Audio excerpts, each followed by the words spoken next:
Let me know you guys are ready for another. I got a bunch of whiskey. God Here, I'll damn drink it.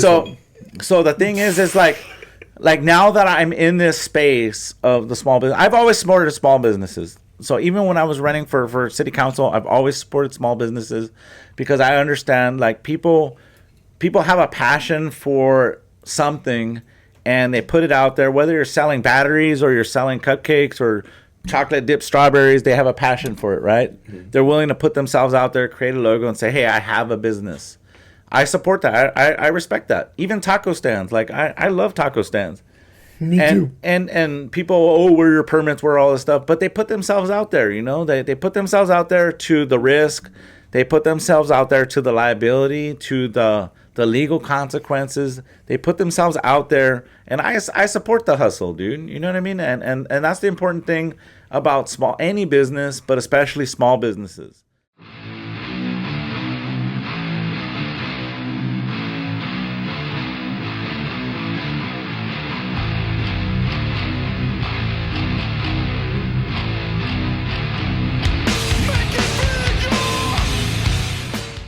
Boom. Give me a hug, dog. Give me a hug, dog. Read them out.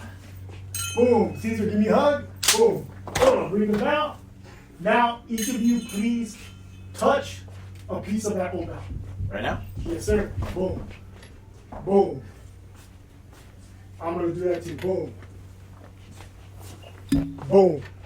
Ritual complete. Let's go. Okay.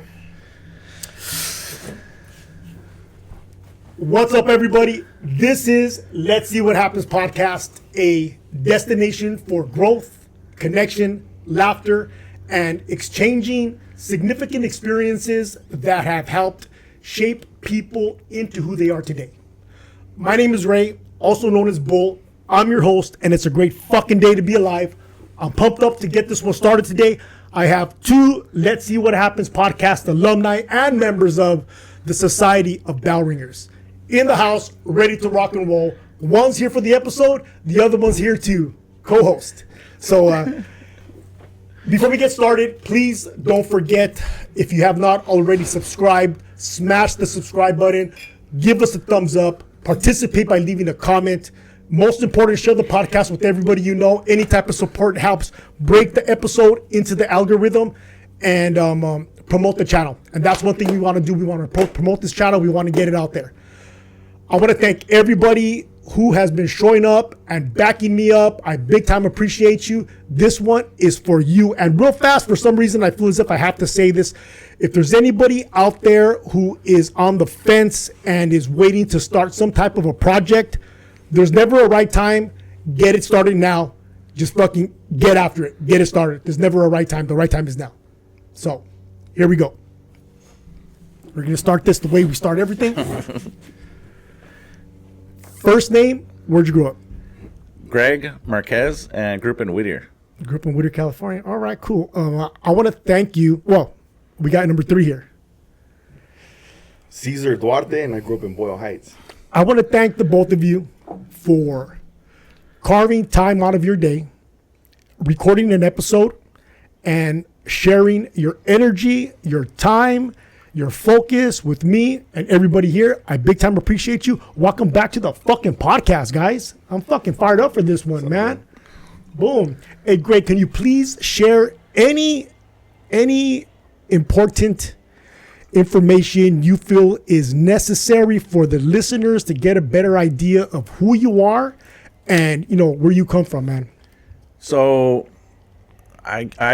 Well, wait, what are you doing, dog? I'm making you guys some old fashions here. Wait. So a little bit. It's 5 o'clock in the afternoon right now on a Friday. yeah, right. This is breakfast right here. So I work full time, and I also have a part-time job teaching. So I teach. I have a family, and I started my little company. It's called the Old Fashioned Company. So I'm making you guys an old fashioned. This is my little marketing thing right now, but this is the mix that I sell. So it's an old-fashioned mix that I sell. And then basically what I do is you mix the old-fashioned mix with whiskey. So I'm making you guys a quick one so we can have this while we start talking. Yes, please, close that. Thank you. Yes. If you could please close that. Thank you. All right, so your company, the Old Fashioned Company, where did the idea, what sparked the idea for the company? Where did it start? What's the origin story? So how did it all go down? I would say during COVID, I started getting into, because you couldn't go out anymore and hang out and party or do anything. So I started learning how to make cocktails off bartenders on YouTube. That's when a lot of these bartenders started going on YouTube and here's yours. Shit. Started showing how to make drinks at home. So I invested a little bar kit. Cheers, guys. Hey, cheers. Hey, to you, to the Old Fashioned Company, Cheers. man. Thank you. To the future. If you want a little bit sweeter, I can make it a little sweeter, but that's the way I like it. So That's good. yeah, just sip and drink. Yeah. So Just sip and drink. so basically, I learned on bartenders on YouTube. Okay. And then I started making them for like my own house parties for guests, and everyone's like, "Dude, your old fashions are really good." So I didn't think anything of it at the time, and then I started getting into the individual ingredients. So like the whiskey, you'll never have the same old fashioned, and there's like a whole science to everything.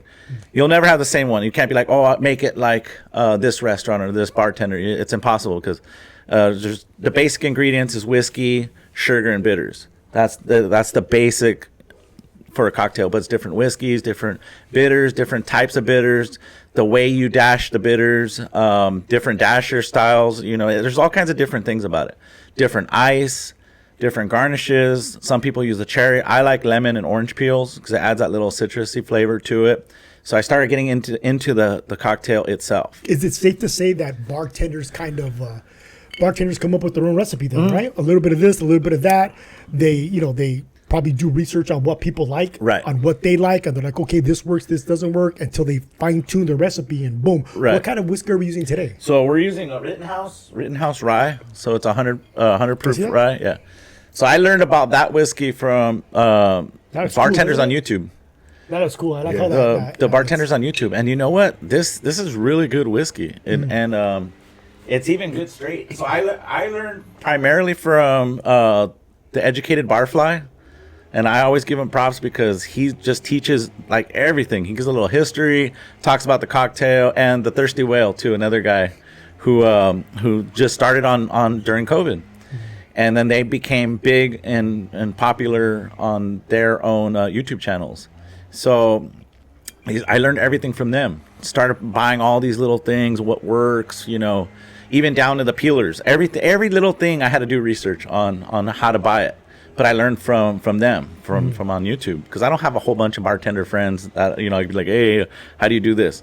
So I got into the individual ingredients, and then I got into making my own clear ice, because I understand how important the clear ice is. How important is the clear ice? So it melts slower. The science to it is that it melts slower, which controls dilution. So this is a sipping drink. It's a lot of whiskey. It's 2 ounces of whiskey. You could taste the sugar, but it melts slowly, right? So the thing is you want that sweet spot to stay throughout the entire drink. How did you make these? Did you make these strong for us? Did you make these, normal? Did you make them weak? This is the way I like them. Okay. Some people like them a little sweeter, and that's why, like, when I started. So let me get back to the ice. So the ice first. Sorry. I got into the ice. So I make these clear blocks of ice, then I would have to hand carve them. And these are just for like my own drinks at home. And then when I started doing parties, you have to plan like a whole month ahead of time to make enough ice for, your friends. So I started doing these big blocks. My wife has videos of me carving big blocks of clear ice. I got into that and then started, getting into my own mix. Because I was doing a whole bunch of old fashions. So I was like, damn, this is taking long to build one cocktail at a time. I need a way to cut down that process because people are waiting for their drinks and then I'm making drinks all night. So I needed to have the same consistency and flavor and also quickness, So I started getting into making my own mix, and then people were like, I still got good feedback. People were like, oh, dude, I like your old fashions because it's a whiskey forward cocktail. It's not a citrusy. It's not a sweet cocktail. It's a whiskey forward cocktail. So when I started getting into the ingredients, What does that mean? It's a whiskey for like it's strong, it's strong. You're gonna taste the whiskey more than anything else. Whiskey is the most important ingredient, you know, compared to anything else that you have in there, right? Right. Okay. Yeah, because it's a basic drink, cocktail. So I got into the ingredients, I got into that, and then I had asked my wife, I was like, I want to make a little business out of it. Not like take over the market or anything, but just make a little business out of, you know, people who do it, because it cuts down the time for them to have to make it themselves. So she's like, well, no, I don't want that really coming out of, you know, our basic budget. So, you know, no. So I was like, all right, yes, ma'am. You know, it was like, what am I supposed to do? You know, it was just an idea at the time. Then one day at work, one of those credit unions came, and they had like an offer for personal loans. So I was like, hey, do you guys care what we use the money for? And they're like, no, it's for like guns or this or whatever you need it for, equipment for work, but you could use it for whatever you want. So I said, well, sign me up. So I had good credit, got a good interest rate. I think I asked my wife. I don't remember if I asked her or not if I could do it, but We'll find out. So Today. yeah. So I took out. It was only $5,000. So $5,000 is not going to break the bank. You know what I mean? And the payments were cheap. So I said, you know what? I'm going to do this, not knowing anything about business, mind you. I've been a public servant my whole life, not knowing anything about business. And then I said, you know what? I'm just going to take a chance. I'm going to take a chance. It had been an idea that I had been thinking of for a while. I had like researched a logo. I had researched, you know, a kind of somewhat of a business plan. Kind of blindly just going into it. No one said like, hey, this is how you do a business. This is how you do all this stuff. So I said, you know what? I'm going to try it. If I fail in the first month or two, I'm out. So it was scary because I don't know anyone in the bar industry. I don't know anyone. I know restaurant owners and stuff like that, but no one in the bar industry. But you have friends, and you know people, and you know people who drink old fashions. Right. But so I started aiming real high. So I said, okay, well, I know I got to get to sell to bars and restaurants. I need to have permits, and permits suck. I think they do. Why? And it's because it's expensive, and the whole permitting process and the whole thing is different. But because you know how the whole thing where I ran for city council and stuff like that, I know I have some like haters, so I'm like, I gotta do everything the legit. Guys that are signing off on your permits. Yeah, no, not the same guys. No. But I figured, you know what? Someone's gonna be like, oh, this guy's starting a business. I want to make sure he's legit and he's paying his taxes and getting all his permits. So I knew I had to do everything legit. Can you say that one more time with the permits and with the city council? Can you say that one more time? Because racket, I'm gonna tell you why. I mean, this is why it's important because Greg has been on here twice before, right? And those first two episodes that you were on, you talked about your attempt, your city council bid, and how they did not like you because you went against what they wanted to do. You weren't even against it. You were just asking questions. Right. Okay, so now you have to get these permits, and the people that they're not the same people doing the permits. Right. Yeah. But it's still the same fucking group. So it's just people out there, like nameless, faceless people who might say, well, this guy's starting a business. Oh, let's get him now. You know what I mean? It's just more of a paranoid thinking. Another, like, it's more of a paranoid thing, I guess you'd say. Because I knew I had to do everything legit. Right. Because if wasn't who I was before, then I would say, dude, I'll just sell to home bartenders and stuff like that. They don't care about permits. They don't care about that. As long as you're doing a clean product, that's all they want, right? But I knew to sell to bars and restaurants, I would have to get permits. So when I started doing this, I was like, okay, well, I need to find a location with a walk-in freezer because these molds are big. I'm doing molds. To do big, like the big manufacturers, they use Kleinbell machines where they make like 300-400 pound blocks of ice. You need a lift, you need a bandsaw, you need all the special equipment. I have a question. Uh-huh. Just the way there's a special recipe to make an old fashioned, is there of course there's a special recipe and a special process to get this product, this kind of ice. Right. Because this is like a fucking mirror. I'm sorry, not a mirror, like a clear glass. Yeah. Right? So I had to figure out. So I found a company that sells the molds. It's called Ghost Ice Company or whatever it is, molds. So they're actually out of LA. They sell to bars and restaurants.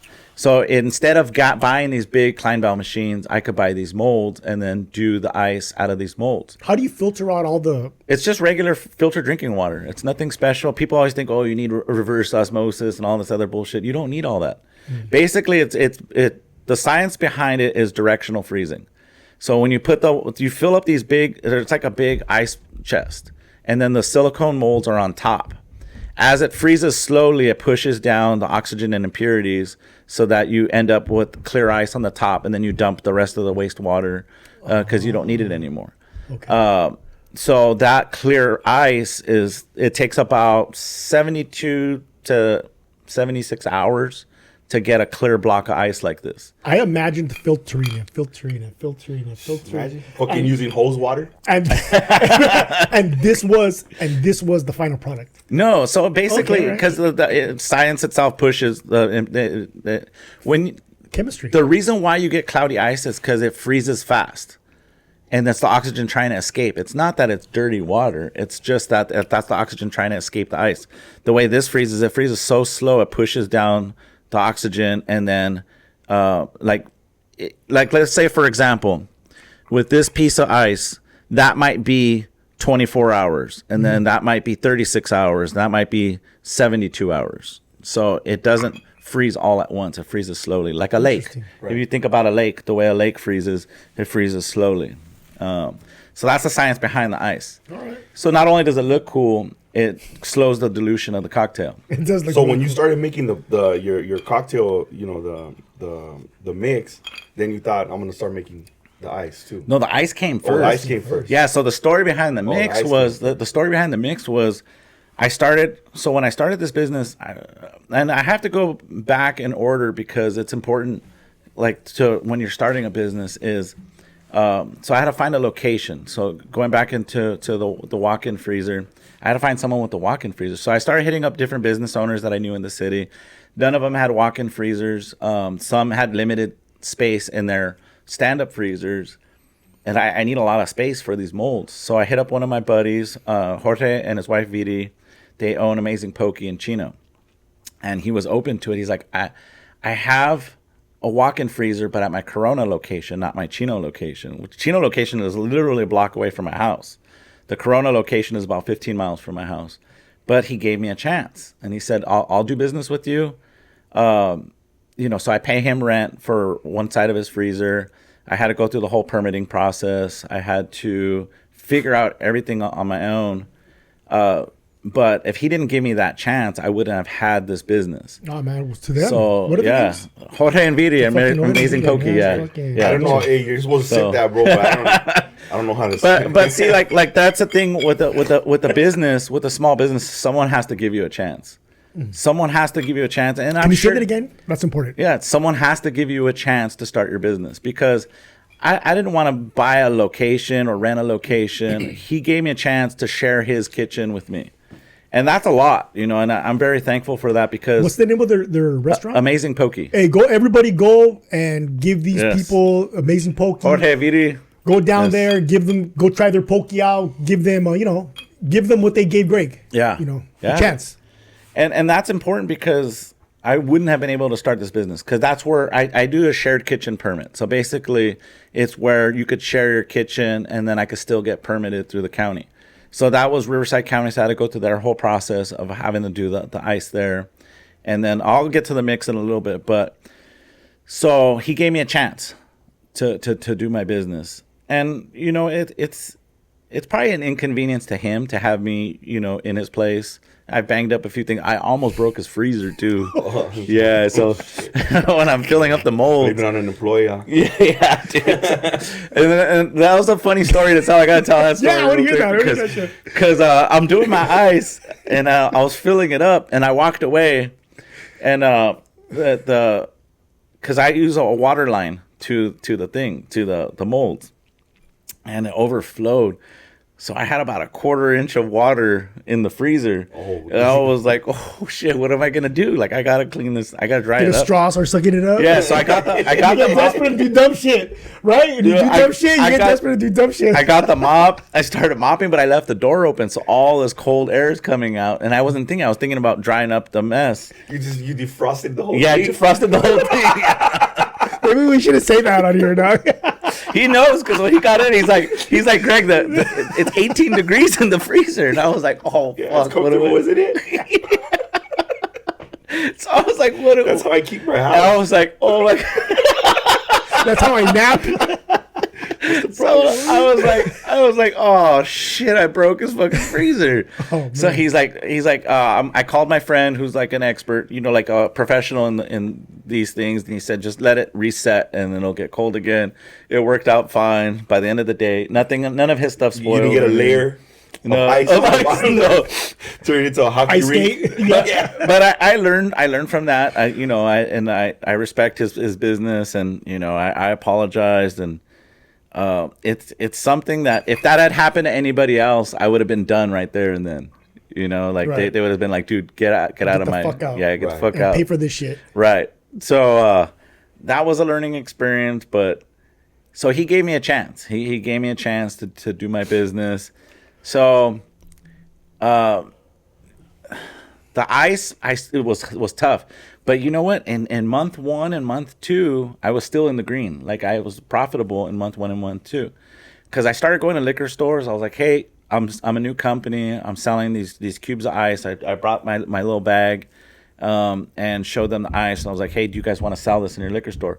One of the issues was that the guys, they were cool with selling it, but they're like, "I don't own the freezer. It's the ice company that owns the freezer." Oh, because those companies come and they stock their own, right? Yes. So Stock you the can't bags of just put ice. your ice in their freezer.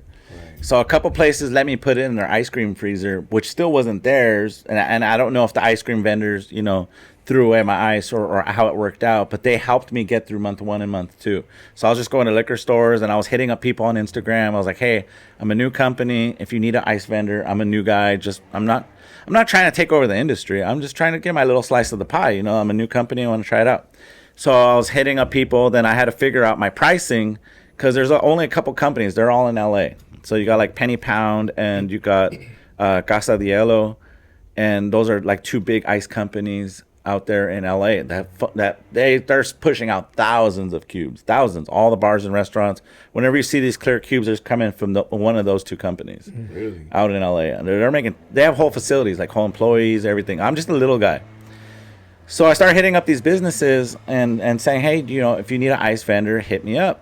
These are my prices." I had to figure out my pricing to make sure I was cheaper than the bigger companies because I'm a new guy, So I told everyone I hit up, I said, "Hey, the first 3 companies, I'm going to give you your ice a little bit cheaper because I'm a new company and I would like your business." I started hitting up these companies on Instagram, and then I got a lot of no's, and it's fine. You know what I mean? Like, hey, they get vendors all the time. It's just part of the doing business, and I get it. So then I got a couple places that said, "Hey, you know what? I'm just opening up. I'll do business with you as long as you could keep up with production. I don't have a problem with it." So I was able to secure some clients into month, I would say 2 to 3. What clients? Where were they at? So Who are they? it was June. I got a little buzzed. Yeah, Shit. it's good. It's a Me good. too, It's a bro. good drink. Yeah. So And I don't even like, you know what? I don't even like Old Fashioned, but this was good. This was good. I don't like. I have ordered Old Fashions in the past, and I'm like, fuck, and I just power it down just because I ordered it. But this is good. yeah. Well, we could rewind Who's that? too. Garda. I'm sorry. No, real fast. Come here. Remember when I ordered the Old Fashioned a couple of New Year's Eves ago at fucking Nick's in Uptown Whittier, and I got fucking. And I got loaded. Remember that shit? Yeah. So What was the sip of? That's why. Yeah, he was like counting them. You just call me a retard. no, but yeah. So hey, you want one, Jordan? They're good. No, where's the clippers? The hair clippers. Upstairs. You doing haircuts? He's next. I'm next. No, you want one? No, upstairs in the boys' restroom. No, but if we, Because you were talking about the process. Can you make Cesar another one? And me too, because. Yeah. But I'm gonna drink that second one slow. No, yeah, me too, bro. It's got, I don't have. It's either fast or slow for Let me me. dump the ice. I'll get you guys a brand new one. No, I want the same ice. No, just the same shit. No. Same thing. Same everything. Let's just fucking make that drink. Because we're recording. Oh, you're a sick We're man. fucking rocking. What Hey, the bro, fuck? but can we go back to? It don't take much to make. It don't take much to make me Let happy. me just give you a new cube. No. I'll give you a new cube. You want a new cube? I'll give you a new cube. Wait. I'm just gonna dump it out. How long? That was your coffee? No, that was the rest of the drink. That was in there. Did you leave the Kahlua out here? Hey, but I'll just give you guys a new cube. Oh, thank you, bro. But we'll go back to this had to be like maybe 2 summers ago, or maybe 3, when we went to Palm Springs, because you guys do a yearly Palm Springs thing, and I appreciate you guys inviting me out. Yeah. Because I've been going to that since, man, it's been years, bro. I seen your nieces, nephews, your kids, bro, go like they're little now. You know what I mean? Yeah. Everybody's all grown up, but Yeah.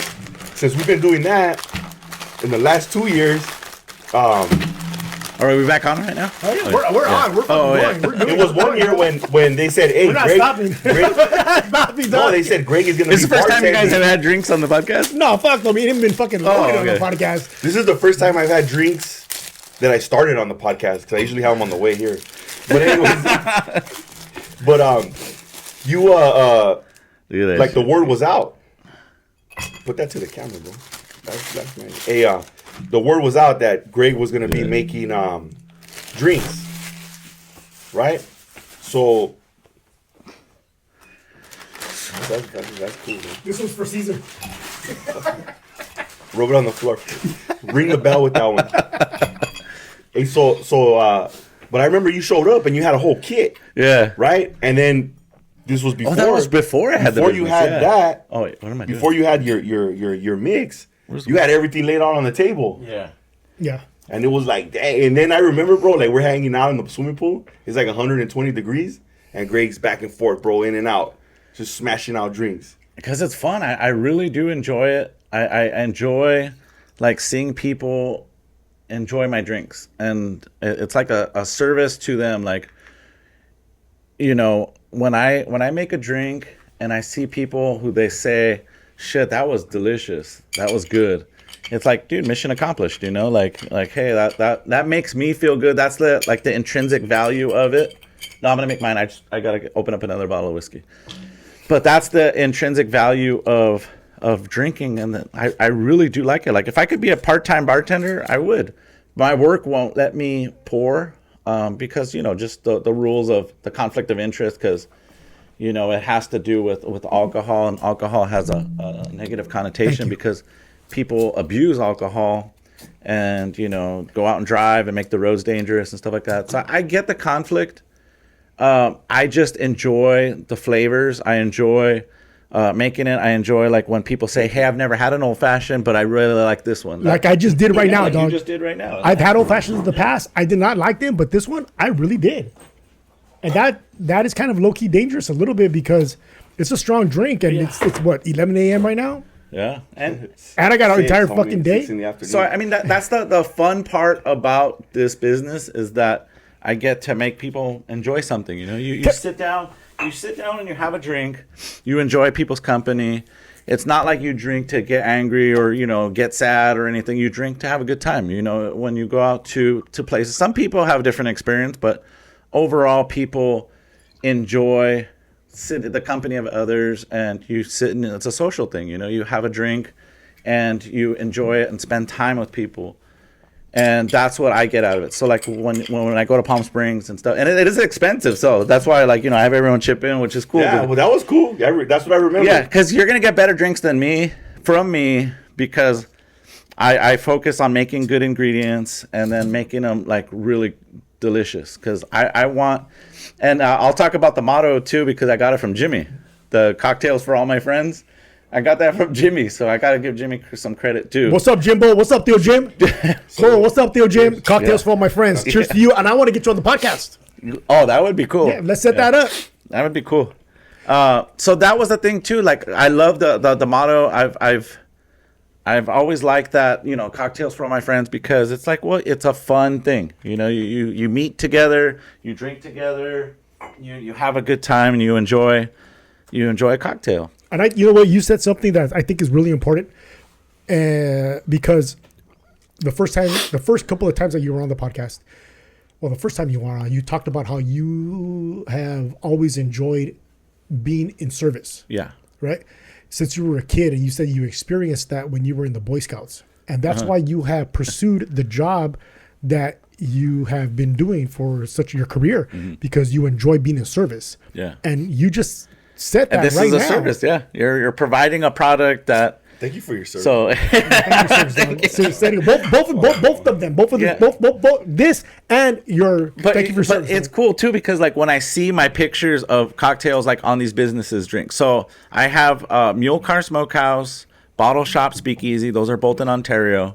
I have June's Eastvale. Let's name them again, dog. Maybe because I'm not even paying attention. Fuck, I didn't pay attention to that shit. Mule Car Smokehouse in Ontario. Right next door is Bottle Shop, and then I have OPSEC in Buena Park, and then June's Eastvale. Those are like my main clients. And then I got a lot of little orders, from people supporting my business. Hey, note those and go visit those places. Yeah, go support definitely. those places. And is that for you? Oh, I'm sorry. Greg has his product in those places. Yeah. So go down there, support, and Yeah, and I out. always support their businesses on social media because I want to get the word out.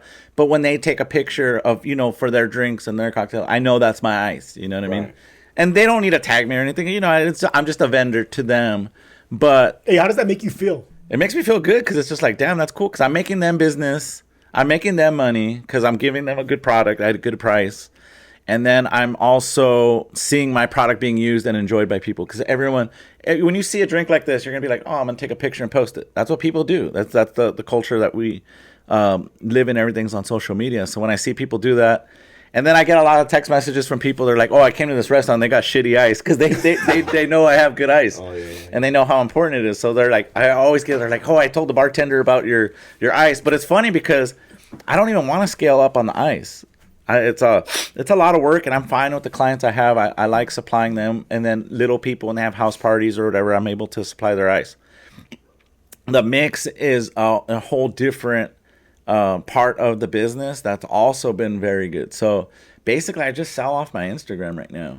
So I'm trying to get it. What's your Instagram? What's your handle? The Old Fashioned Company. Boom, I'm going to put that up. Hey, right here, look at the Old Fashioned Company. That's his handle. That's where you can find his product. And what's funny is how I got such a generic name too, because I had went through a whole bunch of different names, right? And I'm trying. I know I'm going all different topics, but there's so many things to talk about, like in a business. Yeah, we're good. So like when you're thinking about your name too, I was like, okay, I was searching names to make sure it wasn't taken on Instagram or TikTok or I don't even mess with Facebook. So I was looking for the names. So I was trying different cool names because I'm a Peaky Blinders fan, and I was like, oh, I want something Peaky Blinders related. Peaky Blinders. And I didn't really feel anything, and I was like, I wasn't feeling it. And then I was like, you know what? I want something. I like old fashioned. I'm selling old fashioned ice. I have my mix. I'm just gonna try the Old Fashioned Company. And I was lucky. I got the Instagram name. I got the domain name. I got the TikTok name. I started getting the Pinterest name. I started getting all these different. Do you have sources. to buy that so that you own it? You should buy that and own that. But the thing is it's such a generic name. I don't think it'll get trademarked. So like you can't trademark marshmallows. You know what I mean? It's something that's so generic that I don't think I'll be able to trademark. I don't really know too much about that. I'm just scared that somebody will trademark it and then take, like you'd have to pay. I'm gonna try it, but either way, when you pay for it, it's about $400 to try to trademark something, and you don't get your money back if they say no. From what I've been bomb ass business. Yeah, it is. That's a stick 'em up. That's what I'm telling you. As the government do. So that's the thing. Like you pay all these fees, and then it's just like, well, you might get it. I don't know. And it's just like, motherfucker, give me, yeah. What the fuck? So that's a whole different other podcast. Yeah, I'm gonna get them on to talk about that shit. Yeah. So getting the name was a hurdle I had to get over. So I finally came up with the name, the logo, the motto, and then I had to figure out every single thing of the way. Yeah. It's like all these motivational books and conferences and all this stuff. Imagine all these dudes making millions. Oh, believe in yourself. Yeah, but motherfucker, show me how to get a business license. You know what I mean? Right. How do you get a business You just license? figured all that out Let's by hear it right now. yourself. Let's hear that right now. How do you get a business license? Because like you said right now, everybody is saying A, B, C, and D, but nobody's teaching you how to do this. No one teaches you how it? to make a business. You got to learn it all on your own. So basically, like the city permit, for example, because it's in the city of Corona. So since there's wastewater involved, there's like you fill out the basic information, but there's little hurdles in that application because there's wastewater involved. The state requires some kind of code or something for what you're doing with the wastewater. So I did all this research, started like asking people like, hey, how do I need this code. What do I do for it? And I called the actual entity. I forgot what state department it is. They're like, oh, just put online business because you're online. I was like, how am I supposed to know that? Right. How am I supposed to know that it's that simple? I just put this code. No one tells you. There's thousands of codes.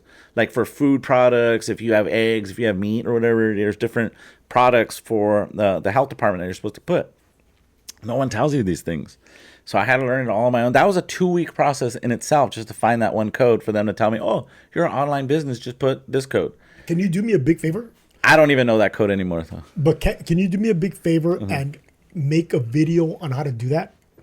Because I'm that sure would be there are cool. so many people out there who will have the same issue that you have. Right. You know, like they do that. I think that was so important what you said, that all of these people talk about, you know, these motivational speakers talk about this and that, A, B, C, and D, right? But nobody shows you how to do the nitty gritty shit. Yeah. And that's some nitty gritty shit, like how to get a business license, how to get a business codes. loan. You know, like to even get a business loan. So I had talked to one of my friends, Crystal. She works B of A. She was helping me out to start the process to get a business loan. So there's like private investors that they work with, and there's different things. But you know, you have to have a whole business model, and it's almost like an application process for that because they want to see, well, what is this dude selling? Is it going to be profitable? How am I getting my money back? That kind of thing. So I got lucky that the credit union was able to give me the loan, but you need money to start a business. And then you got to find vendors, you know, so you got to make sure your product works. There's all kinds of different things that happen. So when I first did the old fashioned mix, I had this idea, like I wanted to use this style bottle, for example. So I looked online, different style of bottles. I was like, I like that like kind of vintagey kind of look. Like the apothecary kind of, yeah, it's like a medicine bottle, like a tonic, yeah. I like that. So I like that look. So I was like, so I had to find. Originally, it's like an old school type of thing. Yeah, and castor oil would be in here. Right. Yeah, I have beard oil that comes in a little container like an old medicine. Yeah, I like that. You know, like a medicine. You know? Yeah. And it says Old Fashioned on it. They're really cool. Bottle matches the theme and the whole vibe to it. Yeah, so I had to originally I bought them on Amazon retail price because I wanted to make sure people liked it and it was good. So I sent it out. I had people who are old fashioned drinkers try it out and be like, hey, dude, I need a legitimate fucking, is this garbage or do you like it? And they're like, everyone liked it. So I was like, okay, so I'm going to find wholesalers. So I had to do a whole bunch of research. I did weeks. I'm telling you, weeks to try to find a wholesaler because you could buy things wholesale. They look real good, nice and shiny on like, oh, you could get 100 bottles for this price. But the shipping is what's expensive. And then some people don't have distributors that are local where you could just pick it up at will call. So it's expensive. So I was finally able to find a vendor. And that's an important part of starting a business. So finding a location, finding how you're going to pay for it, and then finding vendors. So I found a vendor in LA. I think it's called General Bottle. So they sell like bars and restaurants, business, any business. They have a whole catalog of things, but you don't have to have, I think it's like a $50 minimum. So most of these other places, you have to buy 1,000 units or, you know, a couple thousand units. Or if you go to Temu or Alibaba or one of these, you got to buy thousands of units. Well, what am I going to do with thousands of bottles if I don't even know if my product's going to work? So originally I started on Amazon. That batch went good. This is like month 1 or month 2. And it went good. So I was like, okay, I'm going to invest in buying 100 bottles. So I went to LA, bought 100 bottles, and then found another vendor, one of my buddies who helped me during my campaign, Victor at Press Depot. Press Depot. What's up, Press Depot? Yeah, Press Depot. Gotta get a shout out there. So you gotta shout everybody. So everybody. To all of them. So finding the vendors. So the labels I got from Press Depot, got the bottles from General Bottle Supply, and then I got my ingredients. So I use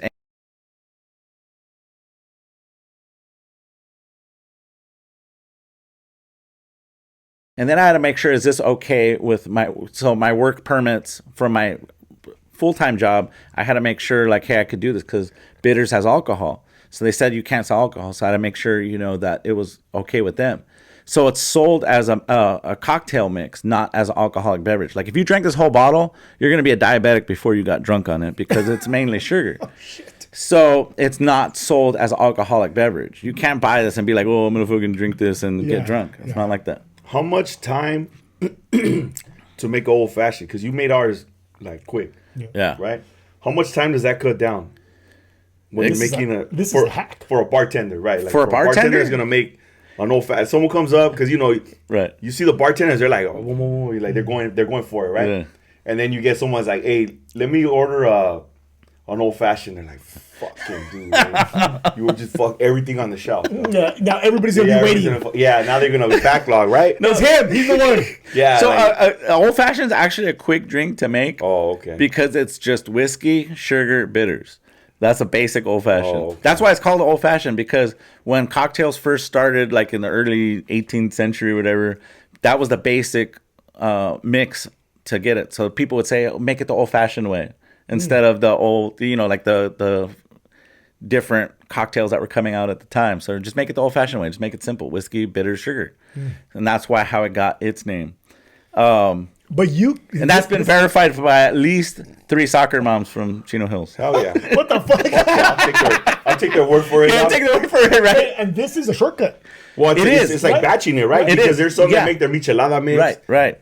Or Exactly. like a margarita Exactly. mix. Exactly. So That's that- what this is. Right. So that's where it comes into play, because look at different bartenders make it different ways. So when you go to a restaurant and Ray J makes it one way, Cesar makes it a different way. And when clients come in, they're like, well, is Ray J working today? Because I like his old fashions. Sometimes customers will leave because, and I've been told this by bar owners, they'll say, well, I'm looking for that consistency and flavor. And that's what this offers, because different bartenders make it different ways. Consistency. And maybe Just people consistency. don't Wow, drink man. old fashions and they don't know what a good old fashioned is supposed to taste like. So I see like a lot. I've and I'm not going to dog anyone specifically, but I've been to bars. I've been drank home bartenders drinks, and I was like, it's not a good old fashioned, because it's not. There has to be a perfect balance of sweetness to whiskey, right? You don't want it too sweet. You don't want it too whiskey forward. You want it that perfect balance where it's a little bit sweet and it's good. And it's a big deal when you're talking about a cocktail, because you're paying $15 to $18 for old fashioned when you go out. So you want a good drink. Some places charge $25 for a drink like this. Really? For the same ingredients, they'll charge $25. So it's important to not only the consumer, but to the business owner who's selling these drinks. So the thing is, because since I only do this part-time, it's hard to get help. Like I want to get it out to places where they crank out drinks. Like look at comedy clubs. You'll never get a good drink at a comedy club. They're cranking out drinks. They're not there for show. You know what I mean? Like you know when you go to a nice Most ball, of those comedy clubs have a drink minimum, so you got to go at Right. least a Two drink Yeah. minimum. Yeah. but they're always shitty old fashions. So my target is casinos and comedy clubs, because they're cranking out drinks. They just need to crank out a quality drink to the customer, and as opposed to like a speakeasy where you're like you want to see the show, you want to see the bartender, doing his little twirl and doing all that. And I get it. It's fine. These are good for like you said, not a bar where people are there to watch the actual process, Yeah. but for the behind the scene bar places, Right. Like Yeah. comedy clubs, Yeah. restaurants, Right. where you order an old fashioned, Right. and okay, I got you, boom, real fast. This comes, they utilize this mix, Right. and bring, all right, man. So that's my target. It's just I don't have time to do that. And then to get it on Amazon and TikTok, I need to get the nutritional facts. No one tells you where to go for that. There's no book. There's no motivational speaker that says, oh, yeah, just go to this lab to send your stuff to say it's, not healthy for you, because it's all sugar, sugar and bitters. So, But you got to send it to a lab to get nutritional facts and a barcode. So that's you where. have that on here? No, I don't have it on there. That's why to get it on TikTok Shop and Amazon. Oh, you have that's to my do goal that. for this year is to get it through that process, so that I could get it out to like BevMo's. I could get it out to, distributors, to sell to the general public, good, brother. at mass. Yeah, no, thank you. You know what I also think is really fucking cool is that you have handwritten on this batch 10 of 50 mixed best used by 626. I think that's fucking cool, dude. So the idea behind that was that it doesn't spoil, but you figure after 6 months you should probably get a new bottle, right? You have the ingredients, Yeah. and then you have directions in the back. Yeah. I think that's really cool, man. Yeah. It's So like, and it's almost- personal. It's personal because, Yeah. look at Blanton's, for example. Or was it Blanton's where they're handwritten? You're gonna See that? Yeah. So it makes it more personal because I made this. I made it. Yes. That's my handwriting, Yes. and this is my batch. And buy another when you run out. I want to say it's like going to a vineyard. It's Yeah, like going to exactly. a vineyard Yeah. and drinking the wine from that vineyard Right. because you're drinking wine from that Right. location, from Right. that place, man. Right. And just by seeing that writing on it, that's what I feel a connection to the person who made it, to you. Right. Yeah. You know what I'm saying? Like, Yeah. oh shit, look, hey, check this out, man. This bottle is handwritten Right. from, so from me. Yeah. it's a it's like an invisible It's like a connection. personal connection to whether people notice that or not. It's like, for me, it's like, well, yeah, I made this. I poured it into the bottle. I sealed it. They come sealed. And it's just like, enjoy. Cocktails for all my friends. You know what I mean? It's just kind of like, that's where it's so cool when people buy it and you get repeat customers who come back. They're like, dude, your old fashioned was a mix. I went to this party. I made everyone old fashions. And dude, it was a hit. So they're the star of their own show. They're bartender, and it's so cool because it's such a good feeling when they text me that, because it's like, dude, they were the star of their own party. Like, they went to their event, like Christmas, New Year's, any event. You could go to any event and you're going to be drinking alcohol. Imagine just sitting there. You could get about 30 plus cocktails out of this bottle. 30 plus cocktails out of that bottle right there. Yeah. Holy shit. So when these dudes buy the cocktail mix and they're like, dude, it was a hit. Everyone liked it because there's nothing not to like in that. All the ingredients are good in that. And it's quick, right? Because Yeah. if you're gonna make it for Look, somebody, he fucking made us twice. right, imagine, hey, how many times have you been at the pool and someone's like, hey, make me a fucking michelada? Yeah. You're like, fuck. Well, how about great? But You come out with a good one, and then they're like, I want one too. I want one too. Like, man, fuck you guys. You're getting lemons in a fucking bottle. But how many times? Give me that shit. How many times has Greg been behind the bar Oh, grinding? I'll be all sad, dog, like making drinks. Like, look, everybody having fun. I'm right here fucking making drinks. But how many times has he been back there grinding, bro? Grinding, I sweating. just want to be in the pool right now. But you're making And this fucker's just going back and forth. Hey, bro. Because people you drink done their it. drinks at different times. Yeah, bro, you're like, fuck. You fucking come back and And then then like, fucking Cesar over here, dog, slams it. Like, hey, dude, I know you just. I want another one. It fell. You know me. You know how I get when I drink old fashioned. And you already drank your shit. Hey, but he's not only done it. He did it in Palm Springs when we saw him grinding them out Big Bear? a couple times, Yeah. and then in Big Bear. Yeah.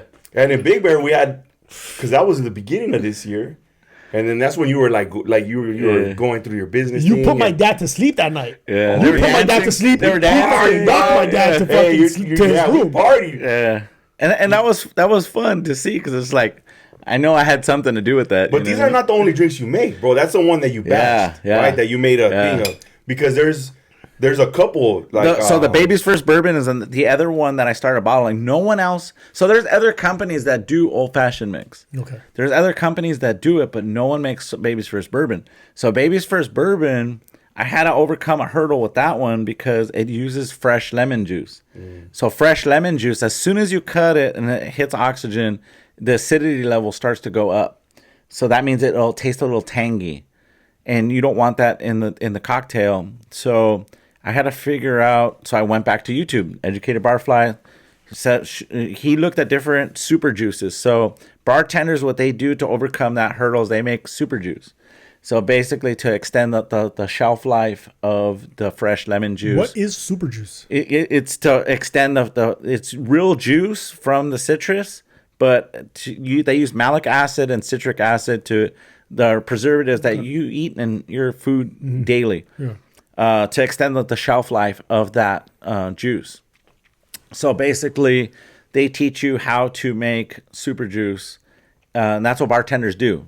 When they pre-batch stuff, and it's quicker to do that. So they just pour whatever citrus juice they need. So I learned how to do that, and then I make the homemade orgeat. Orgeat is like an almond simple syrup. So I learned that from another bartender on YouTube. I'm trying to remember his name, his title, but he makes a good homemade orgeat. So I learned his recipe. And orgeat is almond simple syrup. So this is like a simple syrup for old fashions. The other one's a whole different. So this uses demerara sugar. The other one uses white sugar. Hey, do you have a bottle of that? I didn't bring it right now. Oh, so you also do that one? Yeah, too. so I have two flavors. Yeah, I have two flavors. Do? Yeah. That's the one Darla likes. That's the one I Darla remember likes. Darla Yeah. really liked that. Yeah, those and she those goes good around too. and she asked bartenders for baby's first bourbon whenever we go out for cocktails. She does that. Yeah, so that's a drink from a bar called Harvard and Stone in LA that the Educated Barfly posted, and then I learned how to make that drink. So then I learned how to make that cocktail mix from the ingredients that they use. So I make the homemade orgeat, the lemon juice, and then mix that up and bottle it up. And people love that too.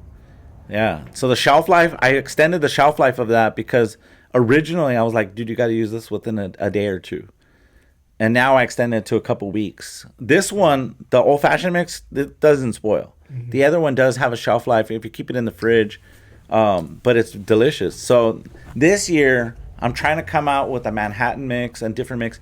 So Manhattan, it uses sweet vermouth. Sweet vermouth has a high alcohol content, which ABC requires a different permit for it. But since the mocktail business is so big, What is mocktail? mocktails like non-alcoholic beverages. So like you'll go to a restaurant and you'll say, oh, like an old fashioned mocktail, which doesn't have any alcohol in it. That's fucking whack. It's like Just fucking real I quick. was on that train for a little while, bro. So I had every fucking Yeah, right. There's non-alcoholic sweet vermouth. So I found a loophole in that. So I could make, so you'll get your alcohol from the whiskey, and I can make a Manhattan mix. So that's my goal for this year, is to get the labeling redone with the nutritional facts, the barcode, and then add a new flavor. So I'll have 3 flavors. I could go into Sazeracs. I could go into all kinds of different cocktails. And then the loophole in that would be the non-alcoholic side for the vermouth. Because bitters is different than vermouth. How much so you're shipping this? You shipped Yeah, what's the furthest you've shipped? Georgia, my friend Julie. Shut up. In Georgia, Yeah, yeah. come on, man. Julie bought some for her husband for Christmas. I think that's the furthest I've shipped to. That's cool. All right. Yeah. And you know what what grabbed my attention is when you started hitting up restaurants and places and making contact with them to try to get your product in. That like kind of that's very inspirational, dude. Like I might be going down, you know what I'm saying, that it might be this, but it's very inspirational to hear you just getting after it Yeah. for something that you believe in. Right. Because this, and now I'm going to ask this question. When was the moment that you realized, or that, you became aware, like, you know what, this is something that is worth my energy. This is something that's worth my resources. You know what I'm saying? Like, Yeah. what was that moment?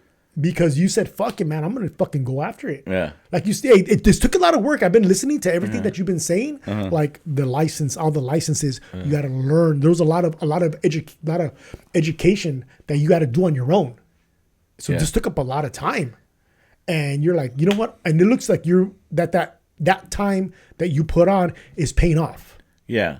So It's a gamble, like you said. It's a gamble. it is a huge gamble because, there's money involved, but also like, it's kind of embarrassing to start something and then be like, oh, well, it didn't work out. You kind of put yourself out there. But I had a lot of support from people who were in business. So like my friend Stephanie she owns Let Us Toss It in Chino Hills. Her and her mom run Let Us Toss It. It's a restaurant. nothing to do with the bar industry, but she gave me a lot of good advice. Well, let's say what's up to let us toss it. Let us toss Let it. us toss it restaurant Chino Hills. in Chino Hills. Hey, everybody go check it out. Give them business. And then my sister-in-law, L21 Creations. L21 Creations. Boom. What is that? We need another drink, dog. She made the shirts. Fine Line Threading Company made my Whoa, hats. Fine Line. Yeah. Fine Line. Okay, keep going. No, because we had a party crew back in the days that was called Fine Line. Oh, really? Yeah. So keep going. Keep going. Maybe Were they fine? No, there was the homies. No, I know Kim was a part of that. Oh, all right, Spencer. But that's the thing. Like I want to support other small businesses because I'm a small business. So like Fine Line Threading Company. Her husband owns Adam Henry's Illuminations. He did my What the fuck? Adam Henry. Yeah, like Asshole. Yeah, he's a deputy. He's a deputy. Okay. So he has a small business where he does the LED signs. Well, what's up to Adam Henry? Yeah, Adam Henry too. Yeah. Boom. Let me know you guys are ready for another. I got a bunch of whiskey. God damn it. So the thing is like now that I'm in this space of the small business, I've always supported small businesses. So even when I was running for city council, I've always supported small businesses because I understand like people have a passion for something and they put it out there, whether you're selling batteries or you're selling cupcakes or chocolate dipped strawberries, they have a passion for it, right? Mm-hmm. They're willing to put themselves out there, create a logo and say, hey, I have a business. I support that. I respect that. Even taco stands. Like I love taco stands. Me too. And people, where are your permits, where are all this stuff? But they put themselves out there, you know? They put themselves out there to the risk. They put themselves out there to the liability, to the legal consequences. They put themselves out there, and I support the hustle, dude. You know what I mean? And that's the important thing about any business, but especially small businesses. I really appreciate that. So I wanted to support my sister-in-law's business. I wanted to support Press Depot. He's a small business. Well, he's getting bigger. L21 Creations getting bigger. All these companies are growing with new clients. I want to support that, you know? And I haven't had anyone who's been a dick with me, who's been like, oh, well, you know, your shit sucks or anything, or you're going to fail. I've never had any of that. Everyone's been super cool. And in that space. Hey, what about, because, you are, it's a very high possibility you're going to meet those people, right? What do you got to say to them? I got this. Yeah, you know what? I'm a fucking snapper, dog. This one and that one. This is for you, and this is for the horse you rode in. One for your mom. This is for your head. but you know what? Like, here's the thing. Like, see, people will leave a bad review for someone because they didn't get free food or they didn't get the outcome that they wanted, and they'll try to destroy someone's business. Like, I was talking to Jorge from Amazing Pokey the other day, and he was saying he has this customer that comes and tries to scam him. So she came in to, there's a multiple times. So she comes in and she says there's a hair in my food and the owner didn't do anything about it and blah blah blah, leaves bad reviews. She doesn't know how impactful that business, that comment is to someone who doesn't know that business. Oh, it's true, bro. And Jorge is a genuinely good person. And he would do customer service, but he knows when there's a scam coming. And this lady's just trying to get free food, and she'll destroy business. Hey, what does he do when he sees her walking in? Imagine seeing a person who's been trying to scam you walk into your establishment. Right. Can you fucking throw her out? Right. Bitch. You can refuse. Service. Yeah, that's what I told them too. No shoes, what is it? No shoes, no shirt. But people don't understand how powerful those reviews are. So like what I say to people is leave a good review for businesses that you enjoy, businesses that you like, products that you like, even small businesses. Leave a good review because you don't know, it's going to cancel out that negative review that someone said because they didn't get their food for free. And that's the thing, is that a lot of these small businesses are trying to make it. They're proud of their product. They're happy to make money because that's the whole goal of a business, is to make money. Yeah. And they're happy to provide a service or product where people enjoy, but there's always someone out there who's ready to fucking scam. And that's the part that pisses me off. Like, my wife was at a restaurant in Chino that we love. It's called Casa Diez. So there was some lady, and my wife was watching this lady come out of the restroom, and she fell on purpose. And she saw it. And she told our friend, like an acquaintance, we know her. owns the business. She said, that lady fucking fell on purpose. She didn't do that on accident. It wasn't your fault. So when she checked the video, she checked and she's like, yeah, you're right. And so, you know, as a business owner, you also have to protect yourself. You know, that's another important lesson that people, not everyone's genuine. Not everyone's a good customer. People always want you to people are always trying to find a scam out there. How to sue you, how to fucking get a cheaper price, how to do all that. You know, you got to be proud of what you do and that you have a good product. And so like this, for example, let's use this as an example. I know I make it clean. I know I make it good. So there's not going to be a hair in here. There's not going to be a toenail in here. There's not going to be anything crazy. Do you know what I'm saying? So like if someone were to say like, oh, there was a toenail in my thing, you know what I mean? Like, let me see it. Yeah. Show it to me. Do you know what I'm saying? Like I know because I made it. I'm proud of what I make. There's no fucking toenail in this fucking stirrup. You know what I mean? But people will be out there trying to be like, oh, there was a toenail or there's a hair in my thing. Yeah. There wasn't a hair in it. People are always, you know, there are people out there who are always trying to get one over. Yeah. You know, and that's a risk you take as a business owner. And that's the reality of fucking life. Yeah, that's a reality of life. Yeah. Well, it's with anything too. You know what I mean? Like, fuck, there's motherfuckers out there that are down to get one over on people. You know? And especially business, they get some money from you. Right. You know, like fuck, man, like the lady that you just fucking said slipped in the restaurant. That's fucking. She did it on purpose too. My wife watched her do that, and that's fucked up. Like, these people are trying to run a legit business. Their floors are dry. There's nothing that's gonna do it. And you want to do that to someone. There's always people out there who are gonna try to get one over on you. You know what I mean? And so that's the liability that comes in with the risk you take with owning a business. You know, it takes a lot. I've learned a lot in this last year, and it hasn't even been a full year since I have had this business. When did you start this? I'm officially in February of 2025. I got it. So it's coming up. A year's coming up. Yeah. So, as you make us another one, dog. Oh yeah. What we're gonna talk about? No, because when you start something like this, like, how do you know when you're starting? Wait, let me drink. Let me down this real fast. Fuck. It's a sipping drink. Cheers! Hey, wait! Hey, cheers to all the listeners. Yeah. Cheers to everybody that's tuning in. Cheers to everybody that's listening. Cheers to all the small businesses. Hey, you know what? It's funny that we're talking about small. It's not funny, but there's no such thing as coincidence.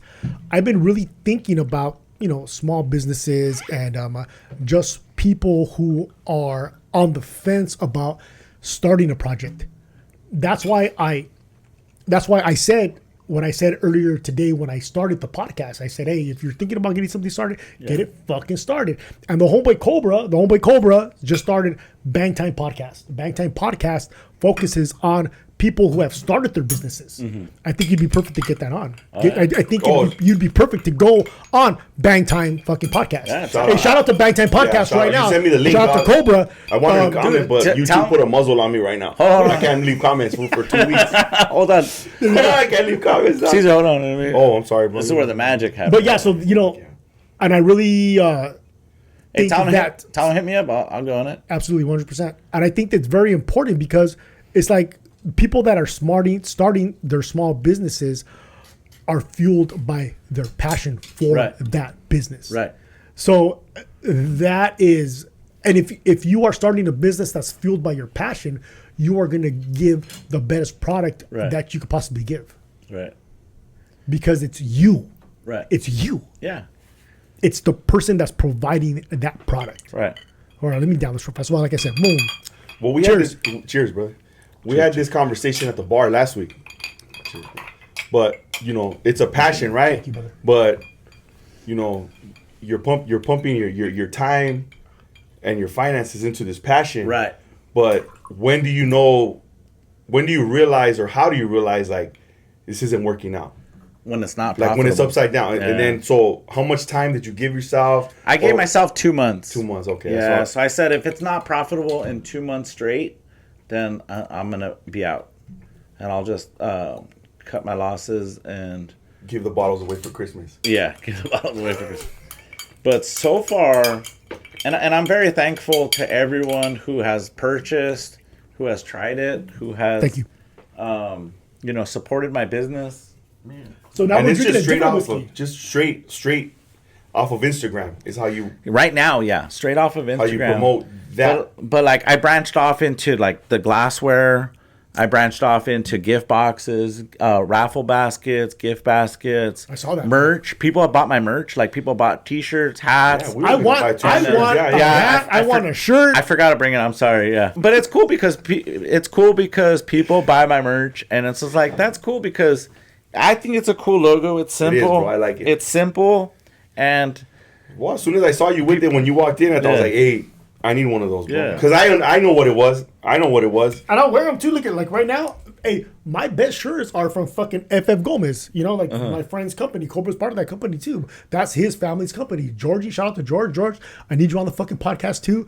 You know, I wear my friend's company. I wear the fuck out and of that's that what's shirt. cool about when people buy my merch and they wear it and they post it and they post pictures of hey, this is the old fashioned that I made. You know, they tag me in it, but even if they don't, it's cool because they made a drink for all their friends and their family, and they were able to have that moment with someone and share that drink, and I made that possible through my product, and that's what's really really cool. I find a lot of value in that. And then, like, when you ask, like, what drives you? Yeah, money always drives you because you're a business. You want to be profitable. But also you want people to genuinely enjoy your product and be like, hey, dude, this is good stuff. And then when you get return customers, that's when it's like, oh, shit, I have something good here. Right. I have something that people enjoy and they're willing to spend their money. And it's not expensive. Like, this is only $15, right? I could have probably charged $20 and still sold it. But I like the price point. I like that people are buying it and then I'm getting return customers and they're finding value in my product. And that's the cool part that I find in the business. And what whiskey do you recommend to pair with your... I like the Rittenhouse, but you could use any whiskey. Like this is Mitcher's right here, right? Mm-hmm. The one that I just made. But you could use any whiskey. That's cool writing too. Mm-hmm. That's the thing. You could use any whiskey with this mix because it's just sugar and bitters. I use salt. I add salt. I add a cinnamon stick. I add all these different ingredients so that it's versatile in any whiskey. So that's the cool part about this product is that if you like a certain type of whiskey, it's gonna work. I've tried it even with Jack Daniels. Jack Daniels, is like it's sweet. Is sweeter? I think Jack Daniels is a little sweeter, but it's also like your basic whiskey, like. So I've even tried it with that, and it works. Just listening to you talk and gathering all the information that I've been gathering, it sounds like, cocktails for all my friends, right? It sounds like you really got to get a lot of fulfillment from people getting together, and enjoying themselves, having a good time, right? And it's like it'll be like gathering around a fire, right? Because people gather around a fire, you talk, you fucking connect, and you stated earlier when you go to an event, a party, Christmas party, fucking a birthday, whatever it is, there's gonna be drinks involved because that's part of our culture, right? Part of the culture, right? And you are providing a tool, right, for that event, because you enjoy seeing people enjoy themselves and connect. That is a service. Yeah, hey, thanks, man. It is, yeah. Thanks, dog. And that's another side of my business that I'm opening up to is the home bartending side. So do I keep kicking you? No, I'm sorry. No. So I have another client that I use. I want to make sure I get his name right so I don't butcher it. So I have a high-end client that does like really expensive venue parties and restaurants. They're pretty badass. So they are called. Hold on, let me see. What is the? Oh, I know what I'm about to ask. Okay, Salud Vintage Mobile Bar. So Salud Vintage Mobile Bar. To them, Salud Vintage Mobile Bar. Where are they at? Who are they? So I Can we met. find them on Instagram? Yeah. So all these names that we're talking about They're today, all, these, on Instagram. they're all on Yeah. Instagram. All right. So I hit him up. Are you getting buzzed? Yeah. Are you getting buzzed? Yeah. Fuck yeah, dog. Yeah. Hey, but I'm not. I'm trying No, to. Like, that's good. He's listening. No, I'm not. He's I'm listening. good. So I'm trying to fucking not talk shit dog, to get you canceled. the story. That's why I don't even want to look at you. Like sometimes we're talking, and I feel you looking at me, and I don't look at you because I'm I not don't want trying to get you canceled, dog. So it's a funny story. Get a muzzle on your. It's a really fucking cool channel. story. It's a really cool story because look, I hit him up and I was like, "Hey, do you have any old bars that you don't use?" You know, he's grown out of his starter bar. He's big time. Like he's doing really, really good. And so I hit him up. I was like, "Hey, do you have any old bars that you don't use?" And he's like, "Yeah, I have one of my old. It's just a little 5-footer." He's like, "Do you really want it?" I was like, "Hell yeah, I want it." So he said, "Yeah." He goes, "I'll trade you some ice. We'll barter for the bar." And I was like, "Dude, I'm 100% down for that." And it was really cool. I met his brother. His brother, I think his name was Angel. I think it's super cool. That whole family's like nice, dude. I met the sister at a networking event. Super nice family. And so we were talking for like an hour or so, and then I got the mobile bar. So I'm starting a mobile bar, like a home bartending side of my business. So I can't personally pour because my work doesn't allow me to be the person pouring drinks for a party or an event. So I have to hire people to bartend for me. Is Christian? Yeah, so he was one of them. So for one of my events, because I had one out in LA, so I had him help me What's out up, with Chris? that I hope one. you're watching. Yeah, he should watch. Yeah, You should have watched this motherfucker. Yeah. Okay. so I'm paying friends, family that I know who bartend or are interested in the business, and I'm paying them to help me out. You know, to be the person that pours, so I could pre-batch it. I was gonna say hire Cesar, but don't hire dog, Cesar. Every time I take my daughter to Folklorico, bro, there's a bartending school in Covina. And I'm like, I want to take the class right there, just to get licensed, and then go get a job where I bartend. So technically, you don't need a license do it. to bartend for a home then party. fuck it, I'm gonna go start putting for house applications, parties. dog. For house parties, you don't need a license through ABC. You don't need a business license, and you pretty much, because you're a dry they call it dry something. I don't know the exact term, but basically, like if you had a party and you wanted my service, we agreed to 2 or 3 cocktails that you want to serve at your party. So it's like old fashioned, margarita, martini. They're just basic ones, right? So then I say, okay, well, how many guests do you have? You say, oh, I have 50 guests. Okay, well, around 40 to 50 guests. So you need one bartender. So I'd say, okay, you need one bartender. You need this many bottles of alcohol, and you buy the alcohol, and then you're paying for the service to come to your house, set up the mobile bar, have ice, garnishes, mixers, and then you supply the alcohol. And that's the loophole that you get around of the ABC laws to have a home bartending service. Okay. Now, if you go to a venue, they're going to require one-day insurance permits. That's an obstacle that you have to go, because that's another cost to the client, which would be like about $150 for like $1 million policy, right? I don't know What does that's that cover? for. What is that for? I don't know. What about No one people tells that- you. No one tells you. Fuck. Hey, This. remember back in the days, I was the fucking bartender. Hey, go bring me 7 tecates. Fuck, you're like 7 years old, dog, with all the tecates and shit. Those are my kids. That's fucking Rudy Ray and James. Hey, one of his twins. We were at the pool one day. He's like, "You like this one?" He touched Brought me a fucking White Claw, bro. I was like, "You already know, bro." Of course I do. So, You don't want those all day long. so Bring me all the ones you find. even the hot ones.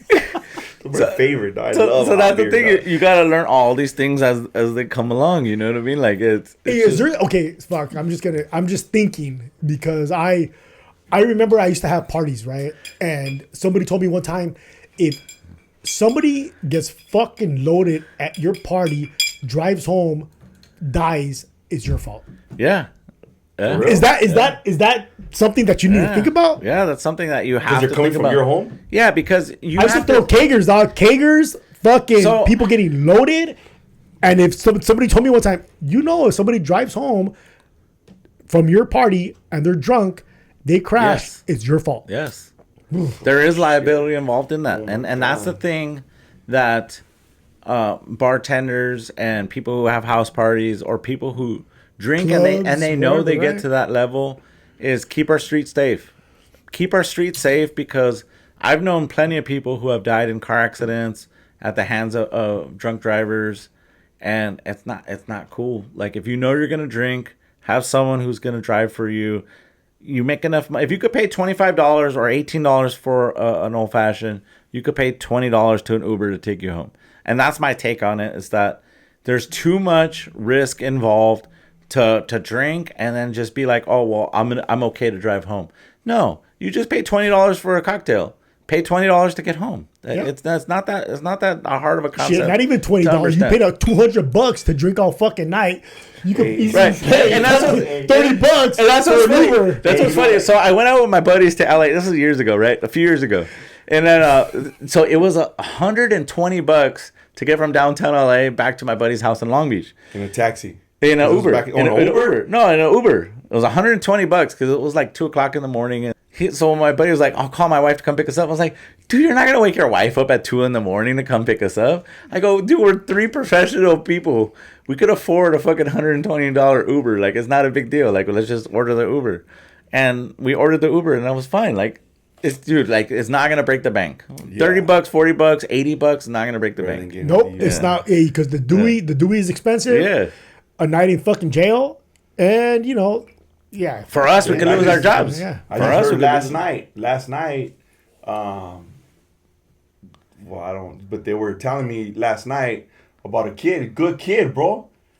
Fucking got a DUI. Nah. In Alhambra. He's like, fuck, he's a good kid. Hey, but you know what I Alhambra don't fucking. Everybody knows Alhambra has a reputation for that just happened for pulling motherfuckers over and giving you a DUI. And, you can't fuck around in Alhambra. Hey, or if you do, you got low-key have to be from Alhambra and know what to do and what not to do. Yeah, but not what I used to do back in the days, bro. When I used to work at in a warehouse, right? And then they put us on a 4:40 schedule, so we were off every Friday. So we used to go down the street, and then we used to go drink at a bar on Thursday nights, after work, What was the bar? And I was notorious. What's the name of the bar? It's not even there no more. It's a club now. It's on fire, like in front of the.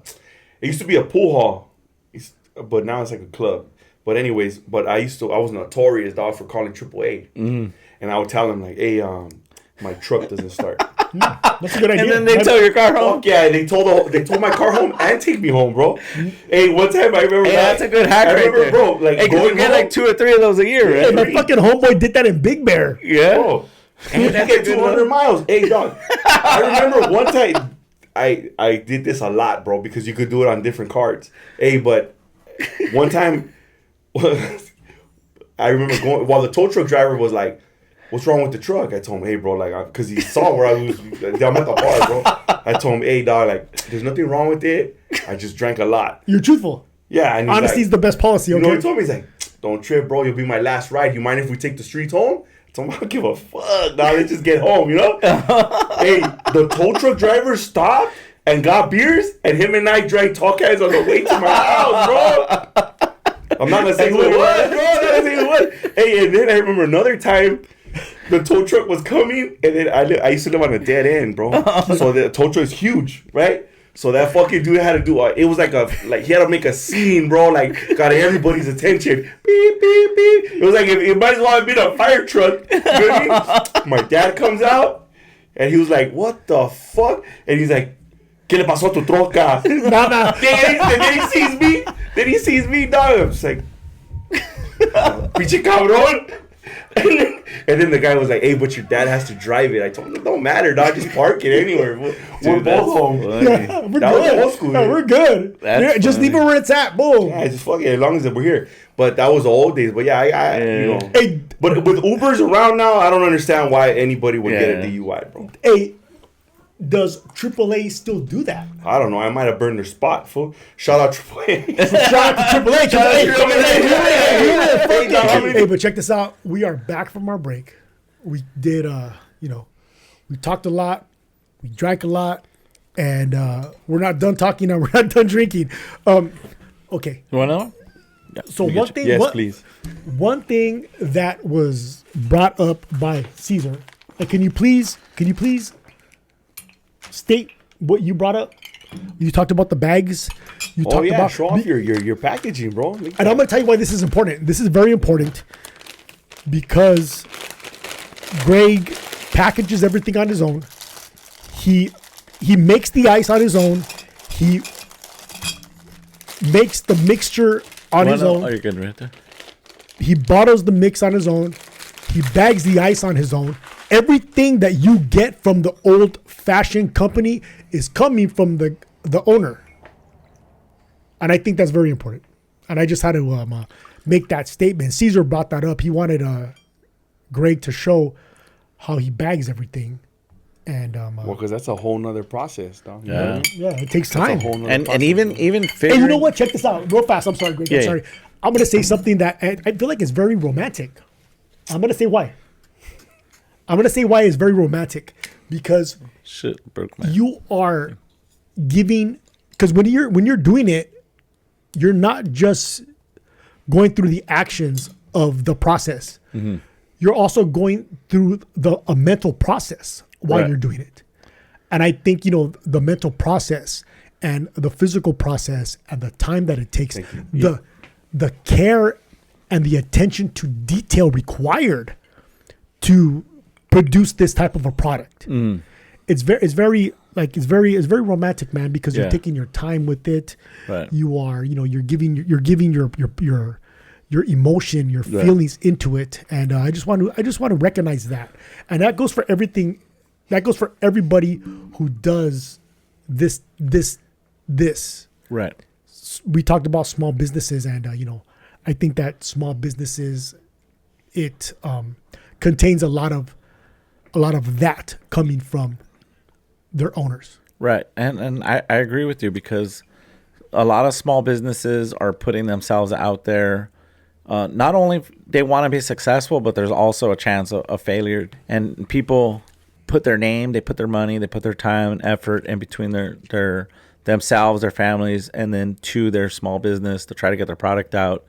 And that's why it's important to support small business. Yeah, you could save a few dollars here and there if you buy on Amazon or you buy from Walmart, but you got to think that the gratification to a small business owner is so much more. You know what I mean? So like, let's say I buy my shirts from my sister-in-law. She's selling shirts. She's in that business, right? I support her business, but then she also posts like, hey, when people are happy with her product, she's able to brag about that and post that, and people are enjoying their products. And that's what you want to see, is people enjoying your products and people seeing like, hey, I spent my money on something good. Not, oh, I spent my money, this is garbage quality, this is garbage, cocktail or garbage shirt or garbage whatever, and they put themselves out there. And shame on those people who put out something and then they make it big or make it and then they start taking away from their quality. You know what I'm saying? So like, let's say if I made this, and let's say I sold 1,000 bottles a month, and I said, well, I could find a cheaper solution if I didn't use Angostura bitters, right? And it would change the flavor, it would change the quality, it would change the whole context, because I wanted to make more money, because Angostura bitters is expensive. So that's the most expensive ingredient in that bottle. So if I took that away just to make money, it would take away from the quality, the flavor, and the actual product itself. Well, some people do that because they say, well, now that I made it big or I made a good product, I could save some money, make more money, but could we say take away. That is cutting corners? Yeah. And I've seen people do that, like people who have restaurants, or they have, let's say, some type of business, and then they'll say, well, okay, well, I could cut corners and make a little bit more money. Now that people got there, they're going to buy whatever I sell them. And that's not cool either, So that's why I'm good with my pricing. Of course, when I get it on Amazon or TikTok, the pricing is going to go up because of the shipping. But overall, I like the pricing. Originally, I had it for $13 a bottle. I was like, well, I'm not making that much money on each bottle. So that when I made it at 15, I was like, oh, I could charge 18, 19. I could and be in that same space as other companies.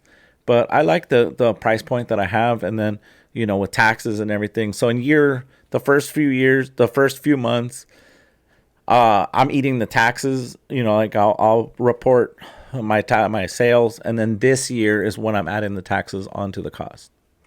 So. Yeah, that's a big step, bro. Like, when you talk about small business, everything you just said right now, because my cousin has a small business and he's expanding, but one of the things that, he was saying was like, people cut corners on their meat, right? And he's like, he uses prime meat, and he's, he's one of those dudes that went and he's eating at his competitors. He's tried their stuff and he talks to them and they're like, hey, you could be selling it for more.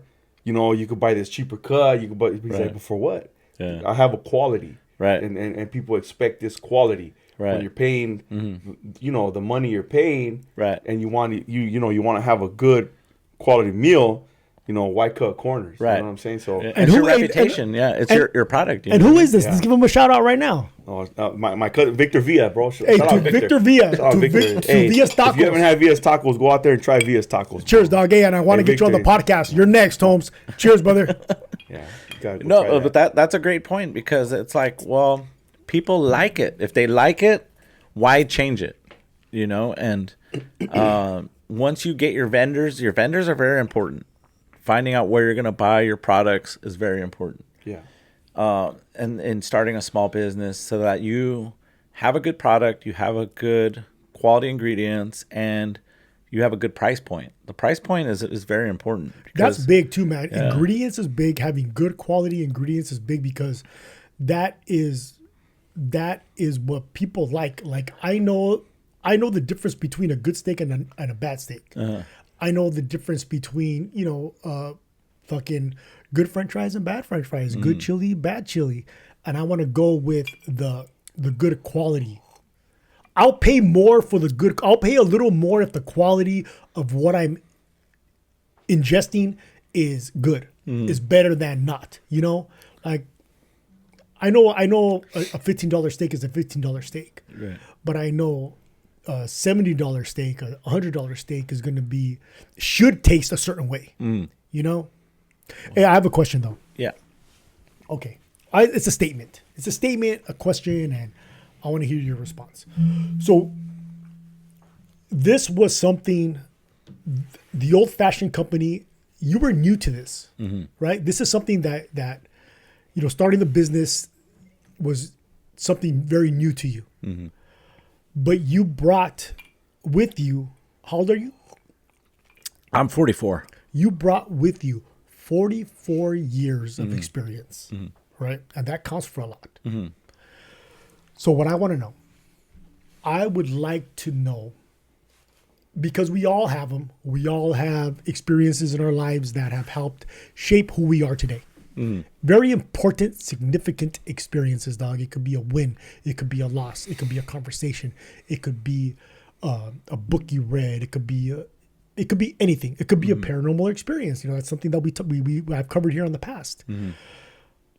I would like to hear about an important experience in your life that you felt it was so important that the knowledge you gained from that experience, you feel it's important that you teach other people what you learned, And I know, like, that's a question that might require a lot of thinking, but if you have one off the top of your head, I would love to hear about it, man. I would love to learn what you learned from it. So, I've that's a great question. And I've thought about that several times in my life. Cause I've, when I lateraled from my old department to my new department, I thought, okay, for sure, I'm going to get promoted because I have such great experience and I'm going to succeed and I'm just going to shoot straight to the top.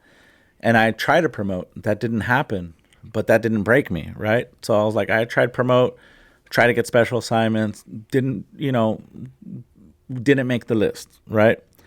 But those losses in preparing and studying and doing that and thinking I'm qualified for these positions didn't define me as a person. It was a loss. Yeah, I didn't get it, okay?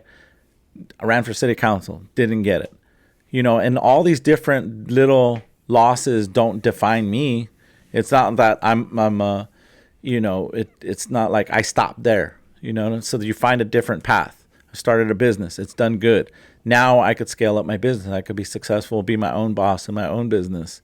So it's sad when you don't get that promotion. It's sad when you don't get that job or you don't get what you want, right? But it doesn't define you as a person. You just keep moving. You got to keep grinding. You got to keep finding what makes you happy and how you become successful in your own mind. So this business could have failed. So let's say I could have failed in promoting. I could have failed in my city council bid. I could have failed in my business. Then I move on to the next thing. What else can I do? I'm not going to just stop there and be like, oh, I lost and cry about it. You just keep moving. I still have my family. I still have my career. You have these things that are happening in your life. And that, of course, all these motivational speakers, yeah, they're successful because they made it. Yes, but not everyone can make it. Not everyone's going to be that millionaire. Not everyone's going to be the CEO. There's going to be employees that make it through a whole career without ever stealing, without ever, lying to their employer, without being loyal, honest employees, right? Those people should be applauded for too, just as much as the CEO did. If a person finishes a 30-year career and doesn't steal, doesn't cheat, doesn't hurt anybody, and does as a faithful servant, that's a successful career, just as much as the CEO who made it to the very top. And people forget that. Success isn't always just, he became the chief of police or he became the CEO. Only one person can fit that title. Only one person is going to make it to that title. And good for them. I'm not knocking them. They made it to that title. But out of 1,000 employees, only one person can make it to that point. Doesn't mean they weren't successful. They're successful if they had an honest career. They, like I said, they didn't lie, cheat, steal. They didn't treat people disrespectfully, and they finished. That's successful, right? The little people, the working people, which consider the little people. So when I look at my life, like those were not failures, they were losses, but they weren't failures because there's some people out there who won't run for city council. They'll be like, hey, you know what? I think this, and this, and that. But they won't have the balls to go out there and say, hey, I'm running for city council. This is what I believe.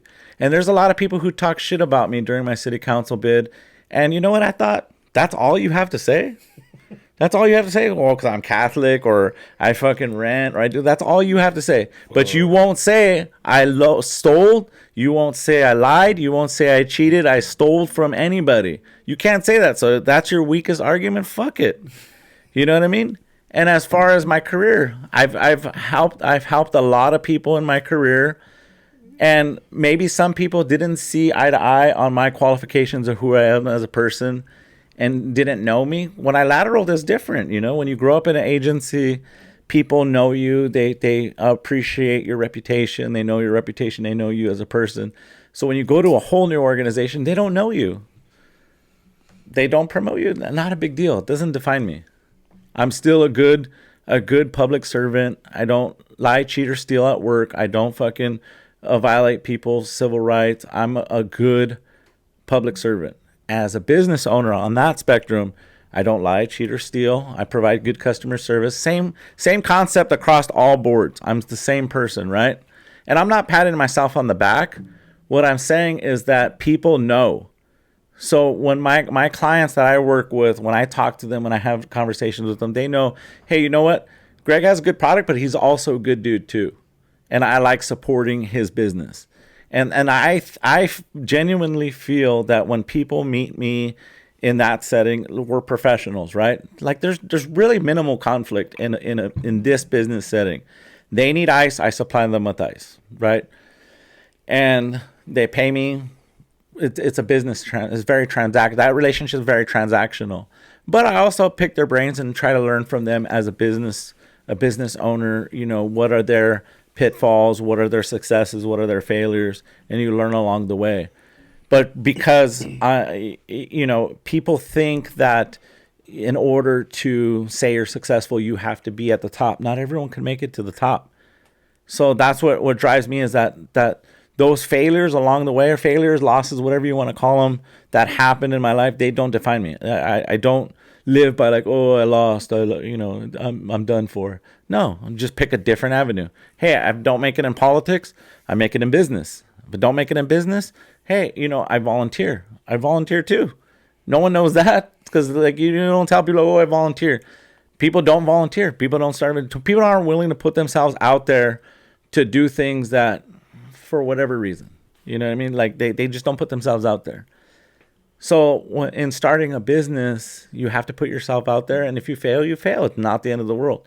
Find another business, use those lessons learned, and try to find something else. There's always, you can sell light bulbs. Everyone needs a light bulb, right? Mm-hmm. So you just move. You just move wherever the opportunity is. You move wherever the job opportunity is. If it's in another city, another county, another state, you have to leave and go to that opportunity. I was lucky. I found a little niche business where I don't have to be like, oh, you supported my business. Everyone, I need friends and family to support my business. No, it's either you want it or you don't want it. It's ice. $1 for an ice cube is a lot of money, right? So you say, do you either want it or not? Does it make sense to your business to spend $1 on ice? So to bars and restaurants, it makes sense because I'm selling a drink for $18. I want a nice quality drink, nice quality ingredients. I'm willing to spend this for this amount of money for that business. So you just got to move. You can't just stay like, oh, I want to be a politician. This is what I'm going to do. I'm not going to do anything else. No, I just move. You just move to wherever the opportunity is. You know what I mean? I commend you, bro. I mean, boy, that takes a lot of balls, dog. It takes a lot of balls. And then, I don't speak like, like I'm going to speak the way I speak, bro. But it takes a lot of balls to put yourself out there. You know what I mean? Because when you put yourself out there, even when you're on social media, bro, like you're on social media and you're putting your life out there and shit like that, people come on like, I remember this motherfucker right here. Right. You know what I mean? Yeah, this fool right here. Right. Let me tell you how he was fucking back in 95. You know what I mean?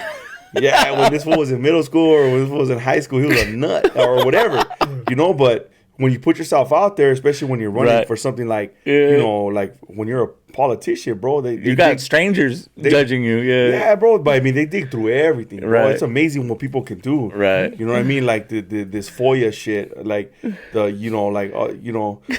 it's crazy, bro. Right? But they'll dig up some shit and you're like, oh shit, no, that's AI. IA, whatever the fuck it is, right? Mm-hmm. Or artificial intelligence. Right. But it takes a lot of balls to put yourself out there like that. It does. When you put yourself in the public's in the public people view. Can say whatever with the product that could be criticized. Yeah, right. People could say whatever they want. And then just like I said, like they put a muzzle on me on YouTube right now because I can't talk, right? But when you're out there, even on like Yelp. People go on Yelp and then like you'll see, it could be a fucking a restaurant will do something grimy, right? And then they'll, people just randoms just start attacking it, right? Attacking it, and they just start tanking that business, right? You know what I mean, right? But there's people that, I mean, how many times have we been like, hey, let's go try this place, and where do you go first? You go on Yelp, right? It doesn't make sense. Yeah, you're right. Even when it comes to it comes to Airbnb, mm-hmm. Several times when we're going to go stay somewhere, like, hey, well, this place only has like 2 reviews and they both suck, but it could be someone like, hey, I just bought this house and I just put it on Airbnb. Mm-hmm. You don't know, right? You rely on it could be somebody just starting out. Right. And then you have someone that doesn't like you. You can't judge somebody based on their first outing. Right. But they do that. But people do that. Because that's what motherfuckers are. Motherfuckers are like that. Some motherfuckers are, no. How many times have we been judged, bro? We've been judged just by the way we look. Right. It still happens. Yeah. Right. It still happens. And right.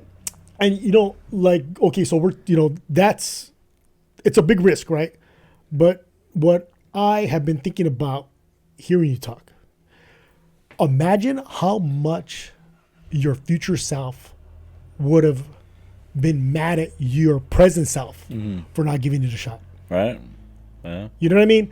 Like the regret of not pursuing the Old Fashioned Company would have weighed heavy on you in the future. Right. Like I relate it with Let's See What Happens podcast. This podcast. If I would have never said fuck it and went forward with it, my future self would have fucking regretted it. I'd be kicking myself in the ass fucking 2 years from now, 3 years from now, 4 years from now, 10 years from now, 30 years from now, because I never gave it a shot. Right. That's why I said earlier today, in the opening, I stated, if there's anybody out there who's on the fence about getting something started, there's never a right time. Right. There's never a right time. You fucking do it. Get fucking started. Who gives a fuck? Whatever it is, just move forward on it. Right. Because your future self is going to be so fucking mad at you for not giving it a shot. Yeah. So now my next question is, and I already know the answer, but I'm gonna ask it because it's an important question. Would your future self be okay with the life you're living right now and the memories that you're creating for future Greg? Would your future self be cool? You know? Yeah, I mean, and I think that's a question for everybody, though. Yeah, that's a question for you. That's a question for everybody. It's just that it's your episode, right? So I want to know what you have to say. You know what I mean? And I think there's intrinsic value and extrinsic value in starting a business. The intrinsic value is the relationships you build along the way, like my customers who buy from me, friends, family, strangers, people who see me on Instagram, businesses. That the intrinsic value, it's transactional, like they pay me for a product, but they like it and they come back and buy it. That's the intrinsic value. The intrinsic value was that I'm happy that they enjoy the product. So the businesses are making money, people are making drinks at home and enjoying them. That's the intrinsic value of that I provide to people. So let's say I walk away from this business, or let's say someone buys me out eventually. Was this worth my time? Yeah, I think it was. I think it was fun while it lasted. And I'm talking in retrospect and future Greg. And it's fun because I met a lot of nice people. No one's been mean to me. You know, I met a few liquor store owners who were kind of rude, but were they mean? No, they weren't mean. They were just kind of like, lower your price. It's too expensive. Okay, sorry, can't do business with you. That's fine. You're going to get no's. You're going to get failures when you do a business. But I've also had a lot of great people help supporting me and giving me advice. And even like my friend Stephanie from Let Us Toss It, like she sent me a text one time. She's like, I'm proud of you. Like even just a little text like that, like, dude, that's cool coming from someone who's been in the business for a long time. And she's like, I'm proud of you because, you know, you've done this. You've done it. And having a business doesn't mean you're a millionaire. It just means that you're making money, you're paying for your product, and that's what it is. Like, what else is there? Do you need to be a millionaire to be like, oh, well, he made it? No. You could be a hundredaire, you could be a thousandaire, you could be whatever, but you're doing it. Like, I'm not trying to take over the ice business. Believe me, I do not want to take over the ice business. I'm not trying. I do a lot of dumb shit, and I don't make any money off of it. Right. You know what I mean? And I get a joy out of it. You're doing what you love, and you're providing a service. Bro. So it's that shit that I do.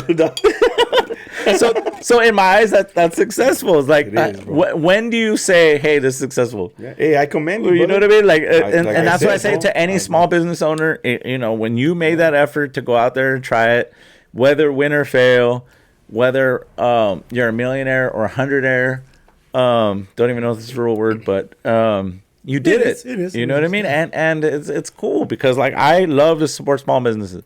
Even when I ran for city council, and even till this day, I love supporting small businesses because I know the feeling that they get when people spend money and they choose your product to, out of all the products out there. There's other companies that do this. And they chose mine. And they chose to buy, you know, even ice, water, right? Mm-hmm. Frozen water, when you think about it. They chose to buy it from me. So that's cool. Even strangers. It's cool. And you know what I think has a lot to do with it? So we've been talking, like I've been fucking... You want another one? Anyone want another one? Yeah, fuck it. Yeah, hell yeah. All right, let's do this. I've been gathering information, dog, throughout this conversation. I've been just gathering information and just like memory banking shit because just building a picture in my mind. And you talked about a lot of people who have helped you out. Right. Right? Yeah. And right now, you said that people are buying your frozen water. Okay? Right? One important variable that is related to both of those situations is you. Right. Your personality. I'm gonna do myself. What you bring to the table. You know, what you bring to the table. And I think that is something that can separate you from another vendor. Right. You know, it's something that we all have. Right. All have. We all bring a personality. We bring our charisma. We bring that to the table. Right. It's your brand. It's your brand. Yeah. And I don't. If you were not good at being yourself, I don't think that people would be helping Running you out of out lemon. the way that they are. It's a Out lot. of lemon. Hey, your business good, is bro. you, right? Gracias. Hey, your business is you. Yeah. Am I right with that? Cheers. And I Can I want. Hey, cheers. but I'm sorry. I don't want. No. Go. Can I just say yeah. that that's delicious, bro? I don't know if we said it or not, but that's good, bro. This? Yeah. Fuck yeah. It's mixed, brother. Fuck yeah, it's really good. It's good. Go buy that shit. Buy that shit.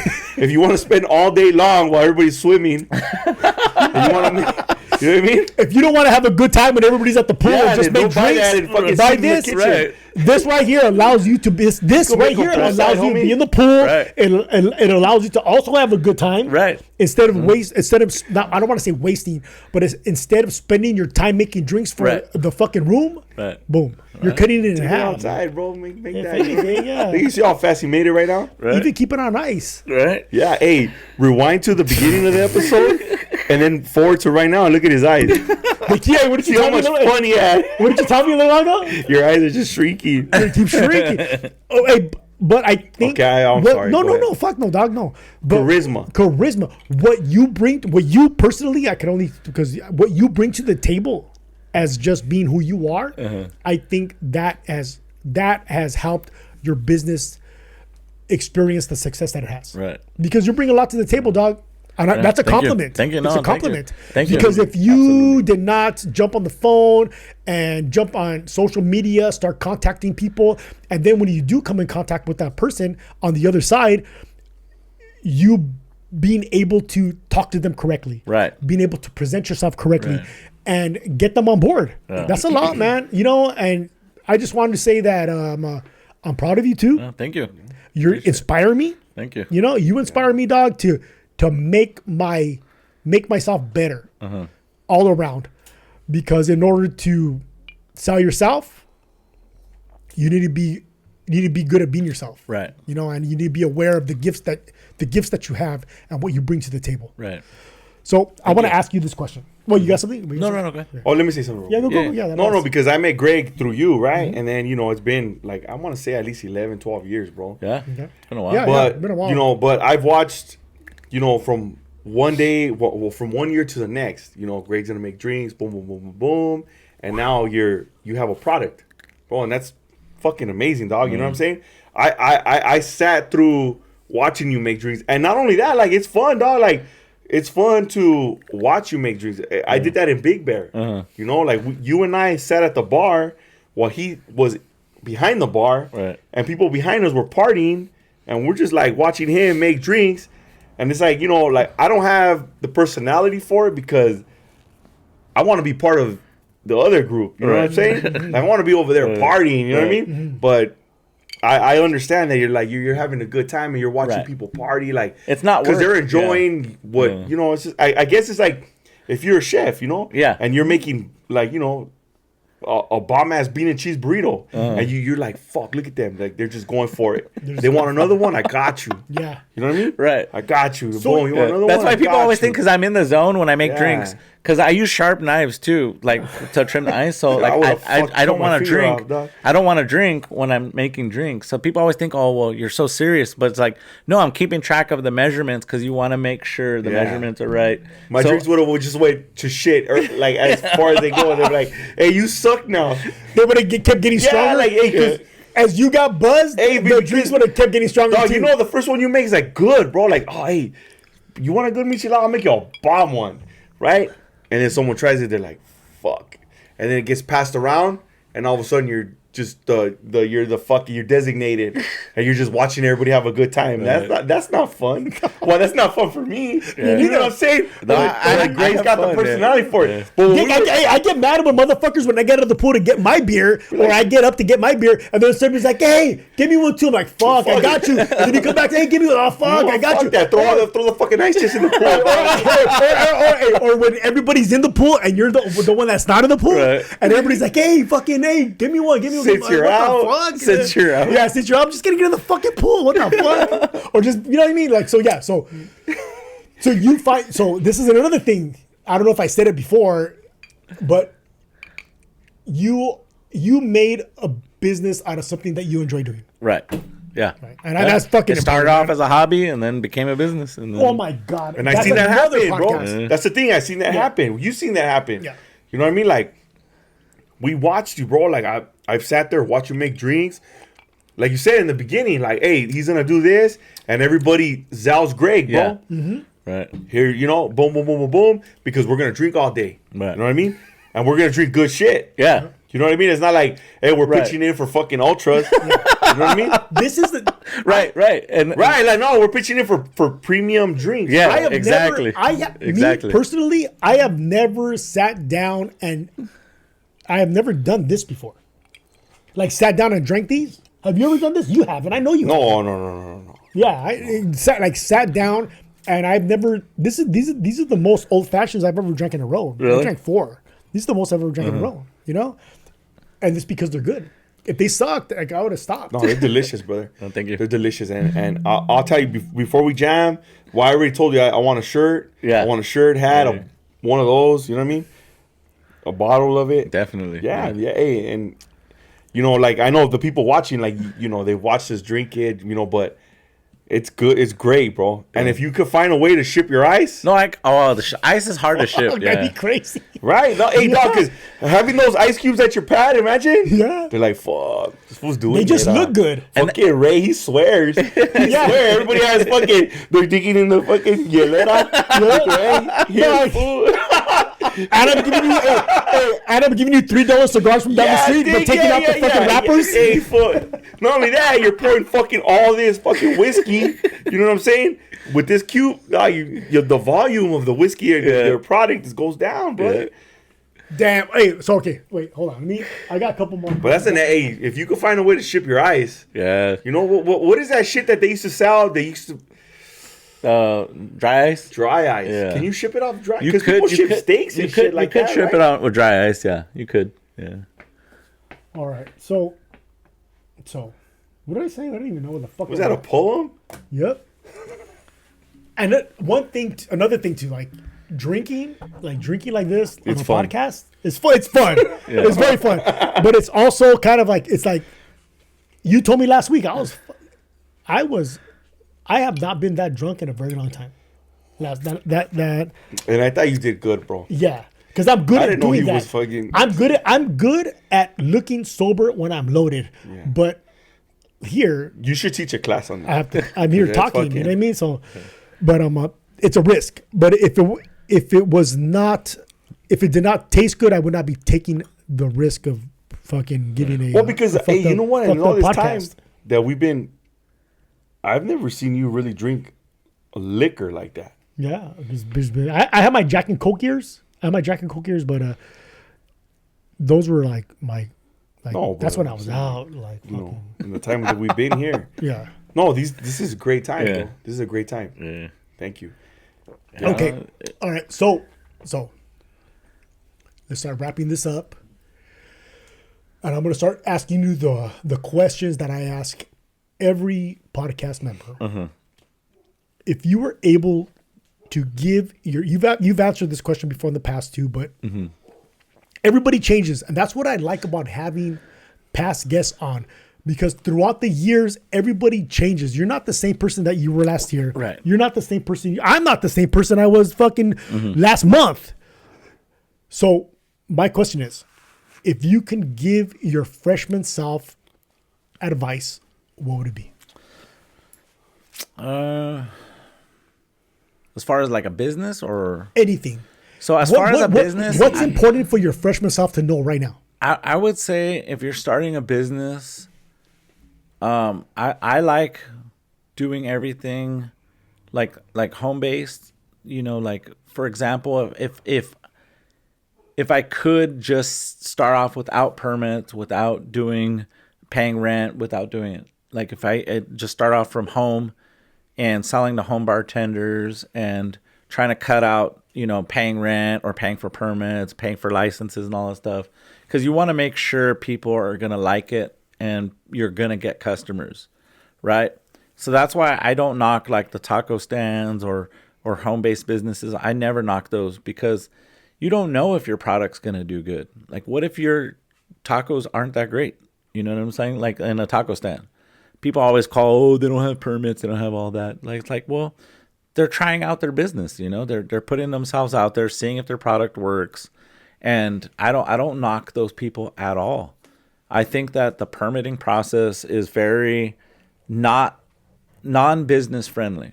So cities say, oh, well, we welcome small businesses. We do all this and do all that, but they're not. The truth is that nothing is small business friendly or big businesses. You know, if you talk to business owners, and I talk to a lot of business owners to get advice, and they talk about their frustrations as far as just hiring employees, you know, hiring employees, the liability, the insurance costs, the cost of products, the cost of rent, the cost of permits.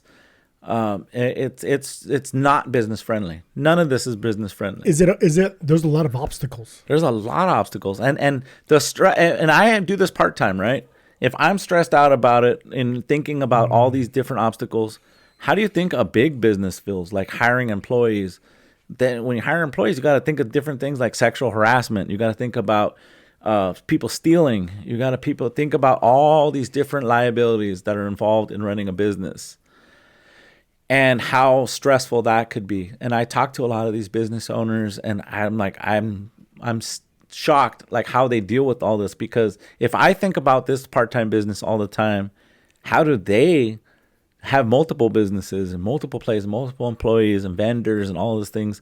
It's overwhelming. So when people, I get really pissed when people, I understand if you're going to leave a legitimate negative response or reaction or post or whatever, think about where it's coming from. Is it coming from because they legit messed up, or is it that's the way they are? You know what I mean? Because you could destroy a business like that.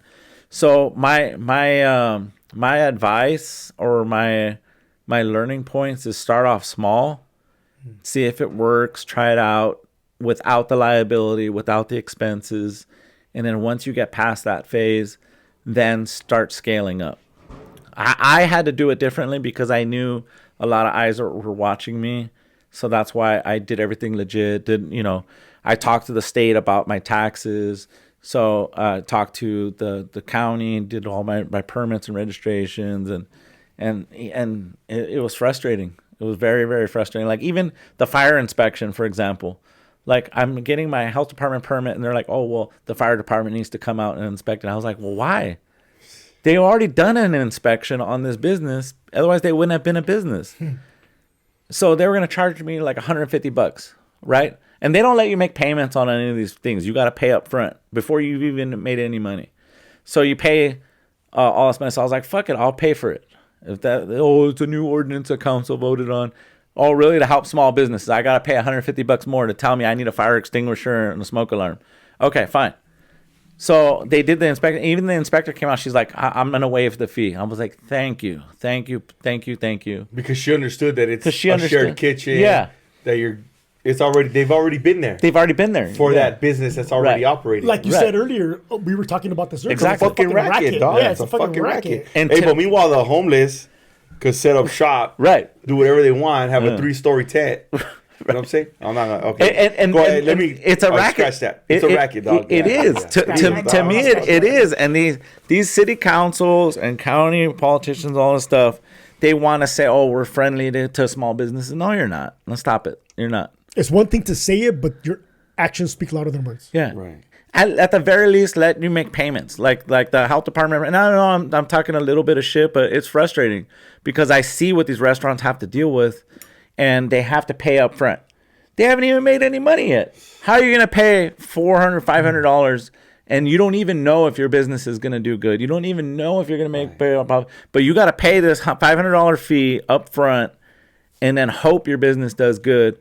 To me, shit. I know it's probably against, all these violations and stuff like that, but start off small, make sure your business works, make sure it's going to be profitable, and then make that jump to getting your licenses and permits or a location or a shared kitchen permit. I had to do everything legit because of my profession and because of who I am. I know people are watching me, so that's why I did everything legit. But so even like the ice to the bars and restaurants, I'm a wholesaler, so I don't get taxed on that because I'm a wholesaler to these businesses. So, I had to learn that by calling the state tax people and be like, well, what am I supposed to be paying on taxes? Because no one tells you that. No one tells you. Like every county, every city, it's city tax, county tax is different, state tax, whatever. So you got to find all this out. Otherwise, they'll come and take you to jail if you mess up. You know what I mean? But nobody's telling you what you need to do. But no one tells you, and no one speaks to another. So like, well, who do I call to figure out like this part of the process? Well, I don't know. That's a whole different. How did department. you find that out? Fucking trial and error, dude. So who is it then? Well, for the taxes? Yeah, like who is it that you had to talk to in order to get that squared away? So I had emailed the state. Like there's a state website like for sales taxes. And then the guy's like, well, whenever you have questions, just call me. Like there's always someone here to answer your questions. I was like, all right, cool. It took me 2 weeks to figure that out. Because that's big. Because if you had an issue with that, that means that other people are having that issue as well. Yeah, exactly. So that's why I say, man, I really feel as if you should make a video on all of this information. To show like the step, like this is the number you call. Because this is huge, man. Imagine how many people you could help out. Just the way that you created a shortcut with that. Yeah. You can create a shortcut with the video. Yeah. No, you're right. Yeah. And I will, because people who want to have legit businesses, like, who do you call? Who do you email? Who do you ask? But every entity has its own customer service where they'll answer your questions, and they're helpful, and they're free, but they want your money on the back end for their fees and all stuff. It's just like, what do you pay taxes for? Yeah. You know what I mean? Like I have to pay all this money. So like Riverside County, my health department permit was like $350, $400. My San Bernardino health department permit, like if I've changed locations, like $700. And they don't take payments. They're like, one time a year. One time a year. But still, fuck that. That's a lot of money. $700. $700 is a lot of money. That's a lot of money for a small business. It's like getting a motherfucking parking ticket for $300. Right. Well, there's a bunch of fucking RVs just parked up and down the street that nobody's fucking with. Right. That's true. Exactly. Right. That's very true. So you just tax people and punish people because they're thriving, for trying to dream and shit. Yes. You know what I'm saying? You're punishing people for having a dream. So now I want to ask. Wait, I'm bad. Ask whatever. You want to keep going? No, ask whatever you want. Okay, so now I want to ask. No, I'm just kidding. So make this fucker another one, por favor. Oh yeah. I'll have one more, bro. I got you. Let me pour out this. So now my question is, what motivates you to continue with the Old Fashioned Factory, with the Old Fashioned Company? Because there has to be a point where it's like, am I going to continue or not? Right. And I think experiencing just a little bit of success is enough fuel to continue moving forward. You know what I mean? So what is it that motivates you or inspires you to continue moving forward? And then also, like, at the end of that question, can you please add where you see the Old Fashioned Company in the future? Okay, so what motivates me? I'll cover that first. Oh, there you go. Thank you. So what motivates me is that it's profitable. So like if I didn't make money, cheers. If I didn't make money, then I wouldn't have a business. I would just move on to something else. Or Can I cut in real quick? I'm sorry. Yeah. If you were breaking even, would you continue? That's a good question. Just because you were or talking if you about weren't the profit. even making money. If you weren't making money, would you move forward? No, I assume if you weren't making money, you wouldn't put so much effort into it, right? Yeah. But if you were breaking even, if I was breaking even, probably not even, because you would stop. It's a lot of work. Yeah. Okay. Because I'm sorry, I can make more money on overtime and, you know, in my regular profession than Oh, shit. than doing it. So there has to be an That incentive. says a lot, bro. Yeah. That says a lot, man. Okay. There has to be an incentive Right. to put that time and effort into it, because you know, it is taking away your time, you know. So it has to make sense in the fact that, like, well, can I work 10 hours overtime or work 10 hours towards my own business? Right. Right now, ever since I've started this business, it's been on the positive, where it's like, oh yeah, it's worth my time. I'll do it. If it wasn't, then I mean, it would be a bad business model. That's why I've branched off into so many different things. So I have the ice, the mix, and the home bartending. And the home bartending is where I'm going to focus on. Even if I got one a month, let's say, for example, then that's successful, because I've bought all the equipment with money I've made off the ice and the mix for this. Now, will this be profitable? The mix has proven to be profitable. The ice is profitable. Now the home bartending. And then let's see where else I can go. Like, I even did to-go bottles. So, like, I made to-go bottles for this. So, like, they're plastics. So you could take them on a plane, right?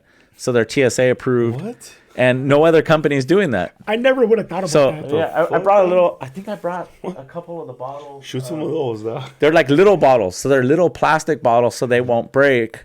And it's not an alcoholic beverage, because you can't bring alcohol on a plane. So you order a whiskey on the plane. So you can order a whiskey on the plane and then pour my mix Shut the into the fuck thing. up, yeah. Greg. Yeah. Fucking You genius. fucking dog. came up with that? Thank Yeah, you for but your no, service again. but no other company is doing that, because it has the Started TSA. off with that. The bro. TSA is 3 ounces, right? Because I don't know. Because TSA every time I go through there, I'm like, Like you're a narco or something. You know what I mean? Like, fucking, they always find some shit, bro. like, this toothpaste could be a bomb. Yeah, bro. So like that was one of the things I was thinking about. I was like, well, when I go on trips, what if I like my old fashions? I don't like other people's old fashions sometimes. I'll try them, but, you know, if I want my own. So I figured, so I went to the vendor. They have plastic bottles that are 2.5 ounces, and they have bottles at 3 ounces. So I was like, I'll do a 2.5 ounce, try it out. So I could send them out as samplers, but also people could take them as a to-go bottles. You could throw it away and, you know, make, Right. you can make, out of 2.5 ounces, you can make at least, I use a 1/4 ounce. So let's say 8 old fashions out of the little bottle. I think I brought a little bottle. Hold on real quick. Let me see. I got a crazy idea. Hold on, let me show you. And I don't know if I should say this on camera. Fucking say it, dog. You should start hitting up all-inclusive resorts. You know what? I thought about that. Let me tell you how I thought about that. Oh, I'm fucking drunk, bro. No, you're not. But shut the fuck up. Shut the fuck No, up. I'm just kidding. Yeah, if I'm not, I'm just kidding. and you're a fucking, you're. Shut the fuck up. brought them. No, but you know what I'm saying? Because all-inclusive resorts, it's not about watching the bartender do their thing. Right. It's about getting your drink. Right. Motherfuckers are gonna go to an all-inclusive, order an old-fashioned. Here you go. Doom. Use this. You cut the time in half, because it's bang, bang, bang, bang. Right. Especially the pool bars. I'm telling you. Bang, bang. I thought about that too. I thought about Airbnbs. So when I went to Airbnb to go drop off my daughter in school, he had a little home bar set up right there, right? And he had a little bottle of bitters, like a little sample bottle. I was like, imagine if they had my mix at the Airbnb. Someone could just buy a bottle of whiskey and be like, oh, hey, I'm going to fucking make myself a delicious old fashioned. Imagine if they stocked my ice and my bitters, and their guests could come and have a free old fashioned. Yes. They'd be like, dude, this is a badass Airbnb. I got a fucking $18 drink for free. And you know what they say though, as well though, you know, like once you throw an idea out there, it's getting thrown out there so anybody could pick that up out of the fucking ether. Yeah. So now it's time for you to make a move on that, Greg. Right. But not only I that, know, bro, I need help. Like I tried telling, like Angie, for example, I tried telling her, like, help me out with this stuff, because I work fucking full time. Help me out, you know, like, get these things going for me. How do you contact an Airbnb? I'm sorry, not Airbnb, but how would you, if anybody knows on how to contact an all-inclusive and try to get a product into the all-inclusive, please let us know. It's just going out there one by one and just being a salesperson. Would you know what I have mean? to visit an all-inclusive and... No. Right. So you could just that's why I contact bought them, the right? little bottles that I could send them out, because I created a brochure to talk about the product, and then here's a sample. Have your bartenders try it out. You try it out. Let me know how you like it. because it's a good product. So why not try it and put this out to your guests? You know? Absolutely. Look, I'll tell you, bro. Like, you know, we got here. We've had what, like 1 or 2 of these, right? Oh, like 3 or 4. I've had 4. No, but You've had 5. When we after having one, Right. you know, I'm not gonna go from this to a beer, Right. to a tap. You know what I'm saying? To a tap, you know, an IPA or Low something. key, I am, because it's Saturday, and that's just the type of day that I feel as if I'm gonna have. No. And you Like, guys are all if invited I'm as well, drinking because on I'm not it, you stopping went out here tonight, you're Saturday checking where you at. You already know that's coming. But I'm saying if we're having a night out, fool. Like if I'm going to a bar and I'm like, hey, you know what? I'm gonna drink some whiskey tonight. Boom. The old Caesar's coming out. The old Caesar's. We're gonna fuck shit up. Put your dick away. Yeah. But I'm gonna have one of these. I'm gonna have this all night. Right. Every time I go to the bar, and I would taste the difference between this one and another one. Right. You know what I mean? Yeah. Because I've gone to bars and be like, no, I want her to make my drink. Right. I want her to make my drink. Yeah. Right. But if they're the ones, you know, if they're using your mix, They're all making it. It's all Yeah. about consistency, Yeah. bro. Yeah. You know, I'll use let's say Mariscos Martin, bro. Okay. There's one in Puente or Industry, whatever it is, and there's one in Baldwin Park. You know, La Puente one is right? But but it's different, dog. Yeah, man. You know, you go to one, you go to the other. You know, but I'll go to the one where I'm familiar and there's a longer line, a bigger wait, but I'll go there instead of the other one that's closer to the house. You know what I'm saying? I've had the bean and cheese burrito at the one in Baldwin Park compared to the bean and cheese burrito of the one in Bassett, and Bassett is better. And like you said, you'll this is a wait lead in off- line for that. This is a lead off to the next episode where we're gonna fucking drive around and eat bean and cheese burritos all day. You want to come, Greg? Yeah, I'm down. Hell yeah, Let's do bro. it. But I would definitely, like, you know, for the consistency. If I was a bar owner, dog, and you know, I don't know shit about owning anything.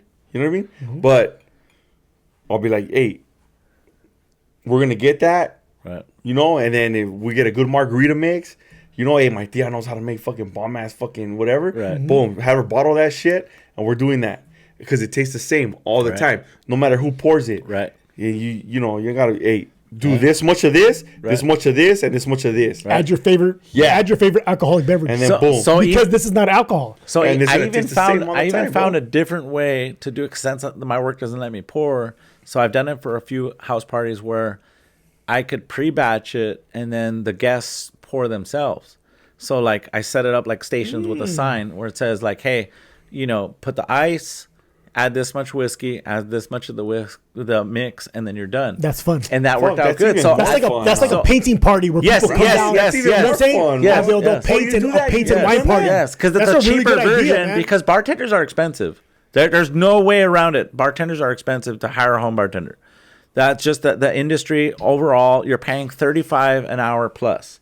So if you don't want that luxury of having someone actually pour the drinks and make it, you could do it yourself bartending service, right? So like have a little station. Like I did it for a couple buddies' parties where I did my whole bar kit. I said, hey, so he would have to come in and restock the ice, like from the freezer when the ice ran low or it ran out. And then it had a sign. So I had said, hey, add a cube to the glass. Here's the stack of glasses or cups. Add ice, pour 2 ounces of whiskey, pour my mix, and then stir it and garnish. And then I had like lemon and fruit. And I had a peeler there so you could peel it yourself and then make it your own. Do you have videos of that? No, I didn't get it because I wasn't there. I just set it up. I let him have his party, and then I came back, a couple days later and picked it up. But he's like, dude, your old fashions were a hit. So I was like, dude, that's cool because you didn't have to pay. You saved money. I didn't have to hire a bartender because I can't pour, and you got great drinks. I was like, dude, it's a win-win for everybody. And he paid for like the ice and the mix, and he bought the alcohol. He bought my mix from me. He bought like 2 bottles of mix.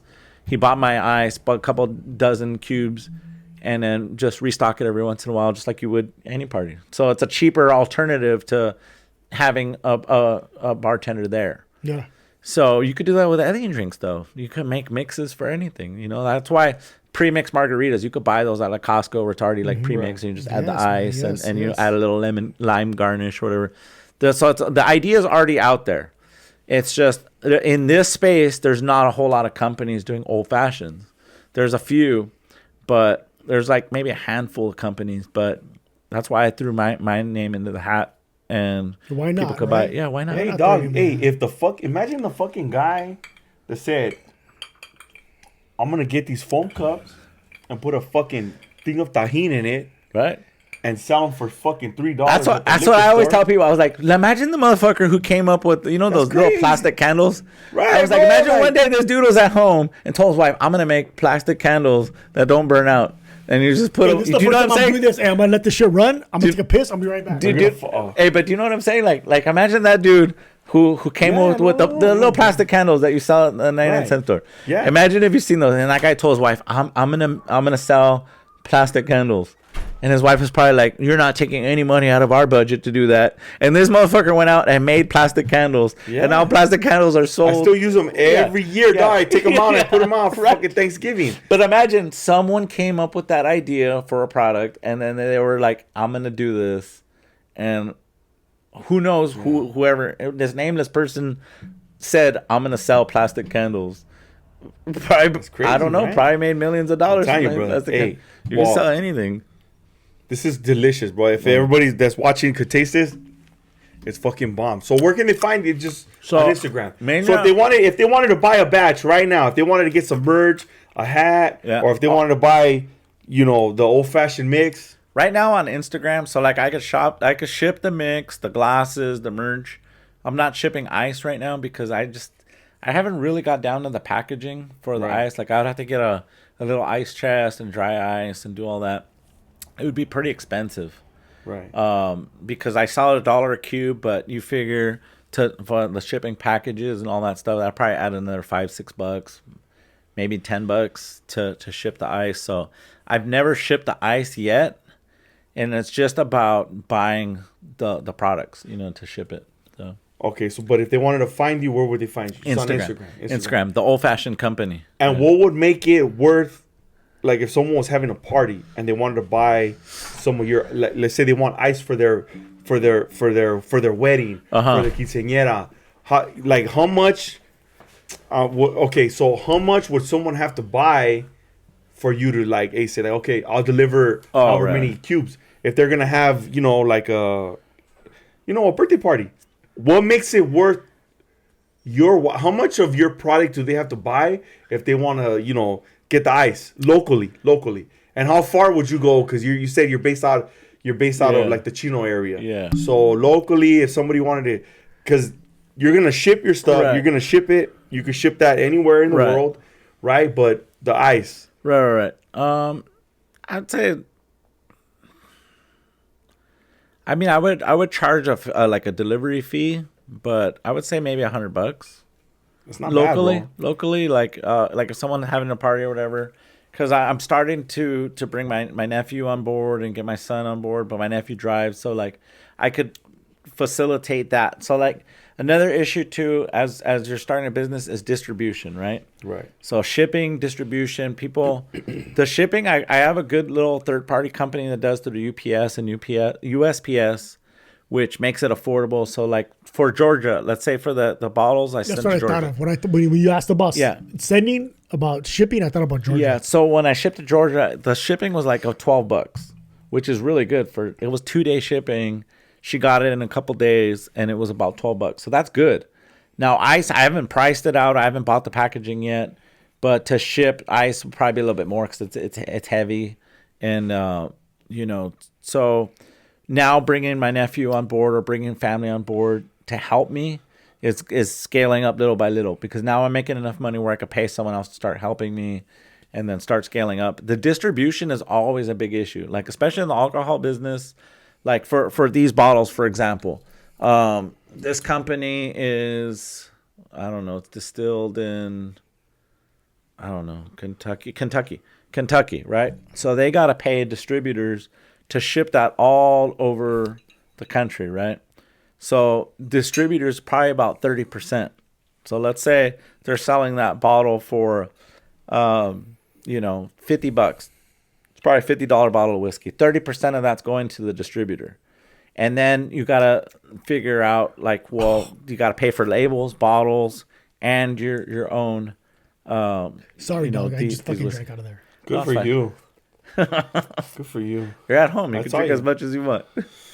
But so that's the part of the business is distribution. So like if when I scale up and I get my labels done, I got to figure out Amazon and TikTok is fine because you ship them, 50 bottles, let's say. And when you get down to your last 10, they say, hey, you already sold 40. We need more to get your product out. Oh, wow, so they keep you updated. So they keep you updated on your good. shipping. Good for Now, them. like for Bevmo and stuff like that, let's say I have 1, 2, 3 stores.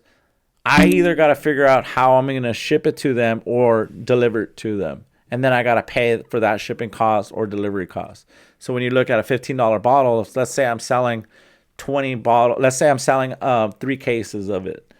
And I'm going to lose money paying for the shipping, or else I'm driving around everywhere trying to do it. So all that takes away from your overall profit. So, and I'm not good at math. So like I depend on my wife for like math, like measurements. I'm like, hey, well, Let's I'm doing give it up to fucking Angie too, because you need support in order to do something like this. Hey, so cheers to you. And she's really good at math, so she helps me with all my conversions for all my measurements. Like, hey, I'm gonna do a batch of 25 or do a batch of 50. This is my ingredients. Timmy bought 5 apples, and then so all that math that I didn't learn in school. There's a party going on. Yeah. And there's 5 cars, and you got 4 homeboys in each car. How How many homeboys are you gonna have at the party? How many ice cubes do you need to provide Right, service to them? that's exactly it. Like that's exactly it. No, but Damn. hey, bro, it's delicious, dog. It's delicious. But I had asked him, like, what makes it, because he could ship this all around, but what makes it worth it to deliver if someone, that's watching was like, I'm gonna have this event, Right. and I want this ice. And you don't want that cubed ice, Hey, because you know what? Hey, ice is crazy, dog. I'll tell you what, bro. Fucking Sonic, right? Sonic has that crushed ice, Right. Or The bomb ice. right, but you'll go for that, Right, You're exactly. gonna drive all the way to. There's no Sonic burgers people around here. call that crushed ice. Crushed the ice. Good ice. It's crushed ice, dog. Right. But you'll go for that, or the ice house right here on Ford. You go to the ice house, but back in the days, it was I used to buy ice. the fucking ice house. Manic Woody Boulevard. Bro, I used yes, to buy dog, ice- imagine I used to buy ice there. There's fucking businesses. I used to buy bro, pigs there. It's just a business, Yeah. and they've been for years, brother, Right. for years off of ice, Right. But know. it's I've seen fucking on Amazon, they're fucking ice shaped as vergas for parties like the one you're gonna have. You know what I mean? Yeah, it's a huge business there. They sell the How do you even molds. know that? They sell the ice. How does that end up on your fucking algorithm? He wanted one of those. You sent me a link. You sent me a link one time, and all of a sudden, that weird shit started coming up. Yeah, but it's one of those products where you either want it or you don't want it, not right? me. Like, I Hey, have but nothing to do with that. okay. So going back to that, so you make squares and rectangles. yeah, And Are you yeah, good? I can Cesar make- wishes you made Vegas. I can make spheres and diamonds. You make them shaped. So I can make spheres and diamonds. Like I have molds for spheres and diamonds too. The spheres, But- those look cool. But the thing is that like bars and restaurants don't want to pay more for those because those would cost more. Why would they cost more? Because I can't produce as many. So like the production isn't as big. So I wanted to try that out to say like, hey, well, I have all these two, and they're like, we're not interested in those. Right. We're interested in the blocks because they're cheaper. Right. So businesses look at every cent. So they're not like, hey, well, what makes sense to them when they're selling their drinks? You got to figure they're putting 30% profit on every single ingredient. So the ice, they're considering whatever they're paying plus 30%. Their alcohol, whatever they're paying for their alcohol plus 30%. Their garnishes, whatever it is, plus 30%. They're getting 30% profit, which is fine because, they got to pay their bartenders. They got to pay their liquor licenses. They got to pay for all that stuff. So when you're paying for a $15 cocktail, that's pretty reasonable. If you're going out and you're paying for it, it's a luxury item, Yeah, you could pay $5 for $6 for a beer, but if you want a cocktail, this is what you're going to pay. And you're paying 30% on each individual ingredient. At least 30%. Yeah, but in a fucking world where we're living in, like everybody's showing off all Instagram and look at what the fuck I'm drinking. Right. And fuck your whatever you're drinking. Look at my drink. It's gonna look really beautiful Yeah. when you have a nice cup with a clear cube of ice. You know what I'm saying? It's and that's optics, bro. marketing It's too for optics. them too, because Yeah, when you it's post optics, that, man. you're Hey, posting have their you contacted location. have you contacted influencers? No, because I like what I'm saying is I'm fine with the clients I have right now. Because they're a big thing now the mix too. is Like now when you, is what I'm when trying you to scale promoting. up. You know, I'm sorry. Yeah. I'm sorry. Go. I'm sorry. The ice, I'm like with the customers I have, I'm trying to scale up on the mix. That's where I'm really trying to scale up on. Okay. So this year, that's my goal, is to get the labeling redone and then scale up that. And that's where I don't know if the influencers have any effect, like direct effect, because guarantee you there are influencers who love old fashions. yeah. And I think there is some value in You that know, too. Yeah. hey, So you don't like, have to love them to, you know what I'm saying? Like, I don't go to the bar and order, you know what I'm saying? Like, if someone said, hey, try this old fashioned, boom. I'm like I said earlier, bro. Like, if I'm gonna drink this, if someone brought me this, I'm gonna drink this all night. I'm not gonna switch up. I'm not gonna go from this to a Jack and Coke. Right. No. Hey, shoot me another old fashioned. Right. Old fashioned. Like, don't know me at the bar already. Right. Like, oh, there's this fool. I know what he wants. You know what I mean? yeah. Yeah, and then for the bartender, it's easy. It's easy work, bro. Right. You know what I'm saying? If they have because I'm telling you, right? I can't say it enough, dog. Like, because you know, we're speaking through a microphone and a camera, Right. Right. But we've had these for breakfast all day. They're delicious. Right. That says a lot. They're delicious. No, And no, they're especially delicious, because do bro. you usually order an old fashioned? No, I don't. I do not. Me neither. I do don't. not. But The- I'm enjoying this motherfucker. Right. The first time I had an old fashioned, I'm telling you, bro, was with Greg, dog. Well, was with him, and I'm telling you, like, even the other one, because you haven't been promoting your other one, Right. Baby's I First have, Bourbon. You said it a couple times, but Right. you know, but that's a fucking great one, dog. Yeah, it is a You good know, drink. and you've made a few other ones too. Right. Like, How does the bottle look for Baby's First Bourbon? It's like this, but it's like an orange color. so they'll So find I- that on your Instagram. Yeah, they'll find that on my Instagram. So I made that the color of the cocktail. So what I did is I made a cocktail, and then I got the color of it, and then I made the label that color. Oh, that one. There's a lot of fucking work behind this. dog. Fuck yeah! So I got questions. I got another question.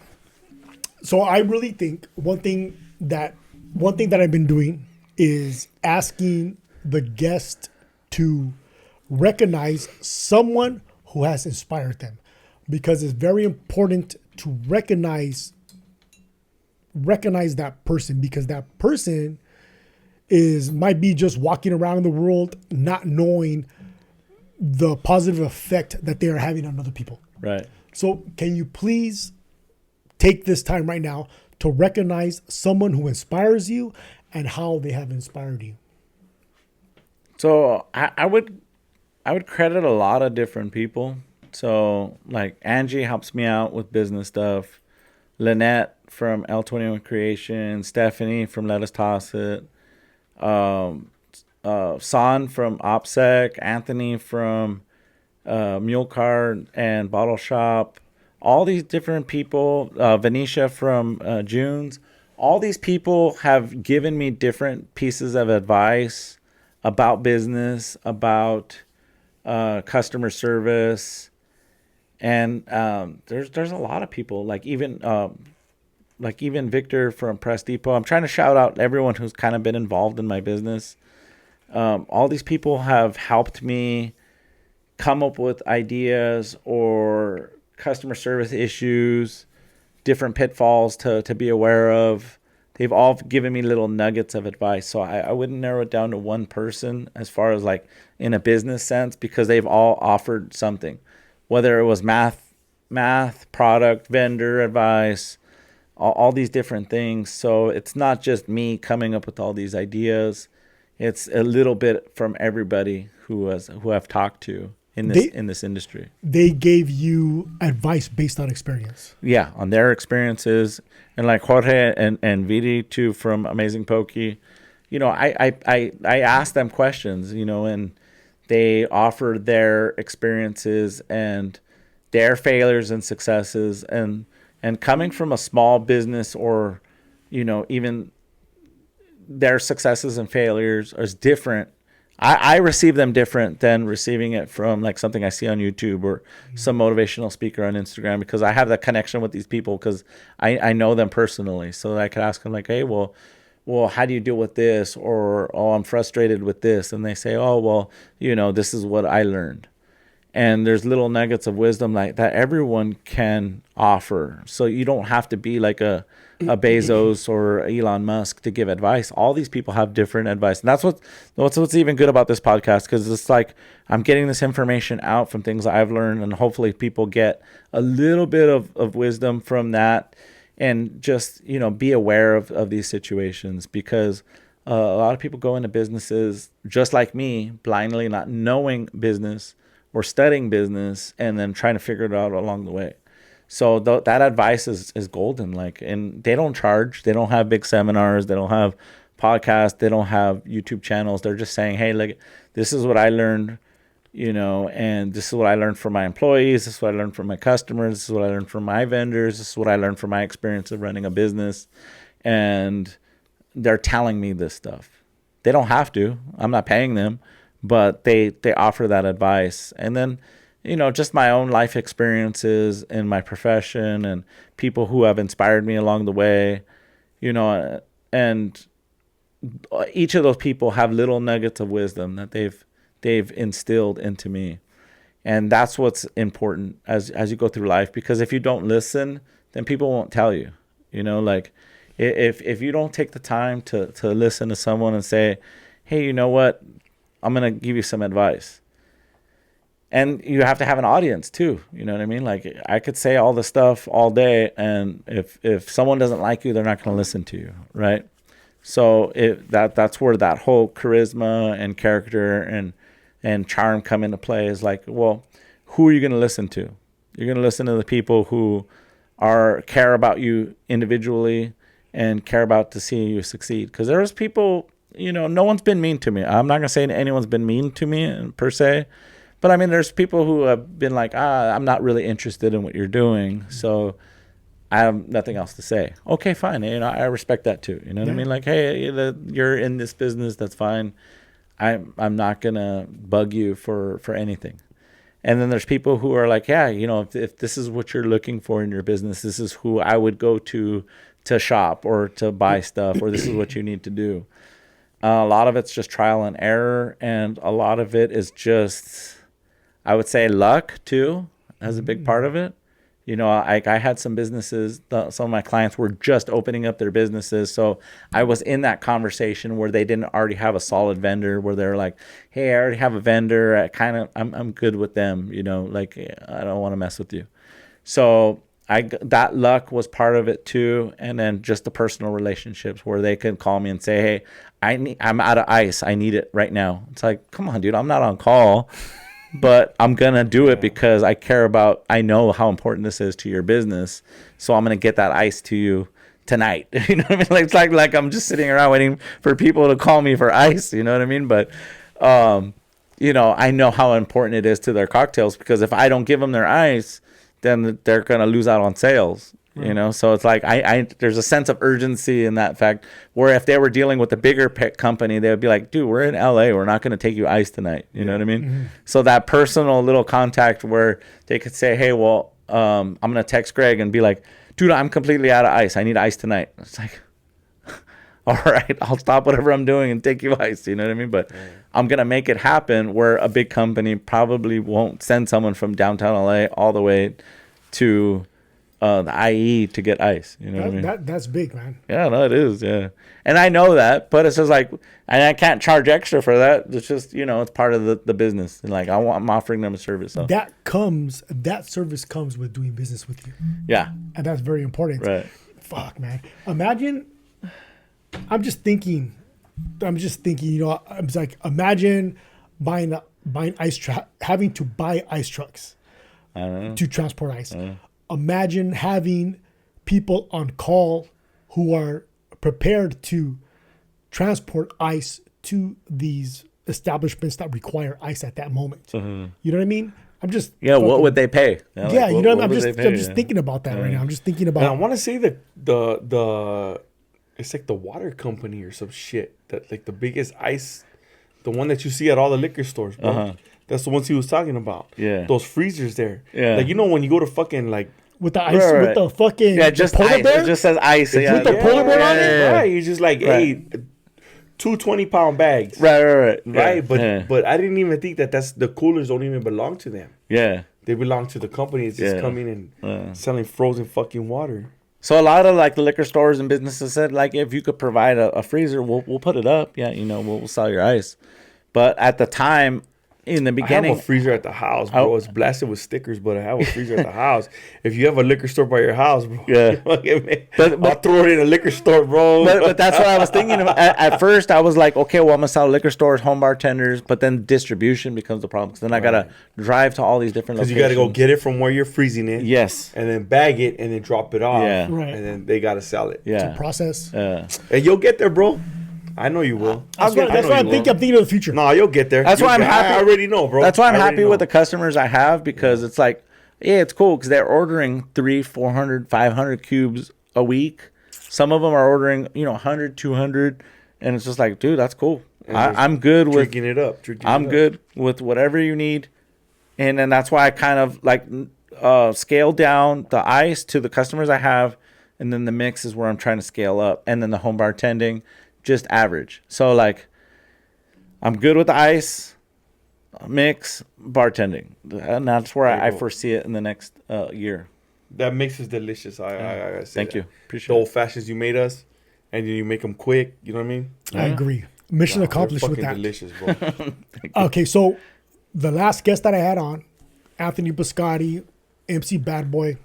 Let's go. What's up, fucking Anthony? What's up, Bad Boy? Cheers to you, Holmes. Thank you for coming down. That was great. Yeah, I saw that. Thank you for coming down and fucking recording an episode with us.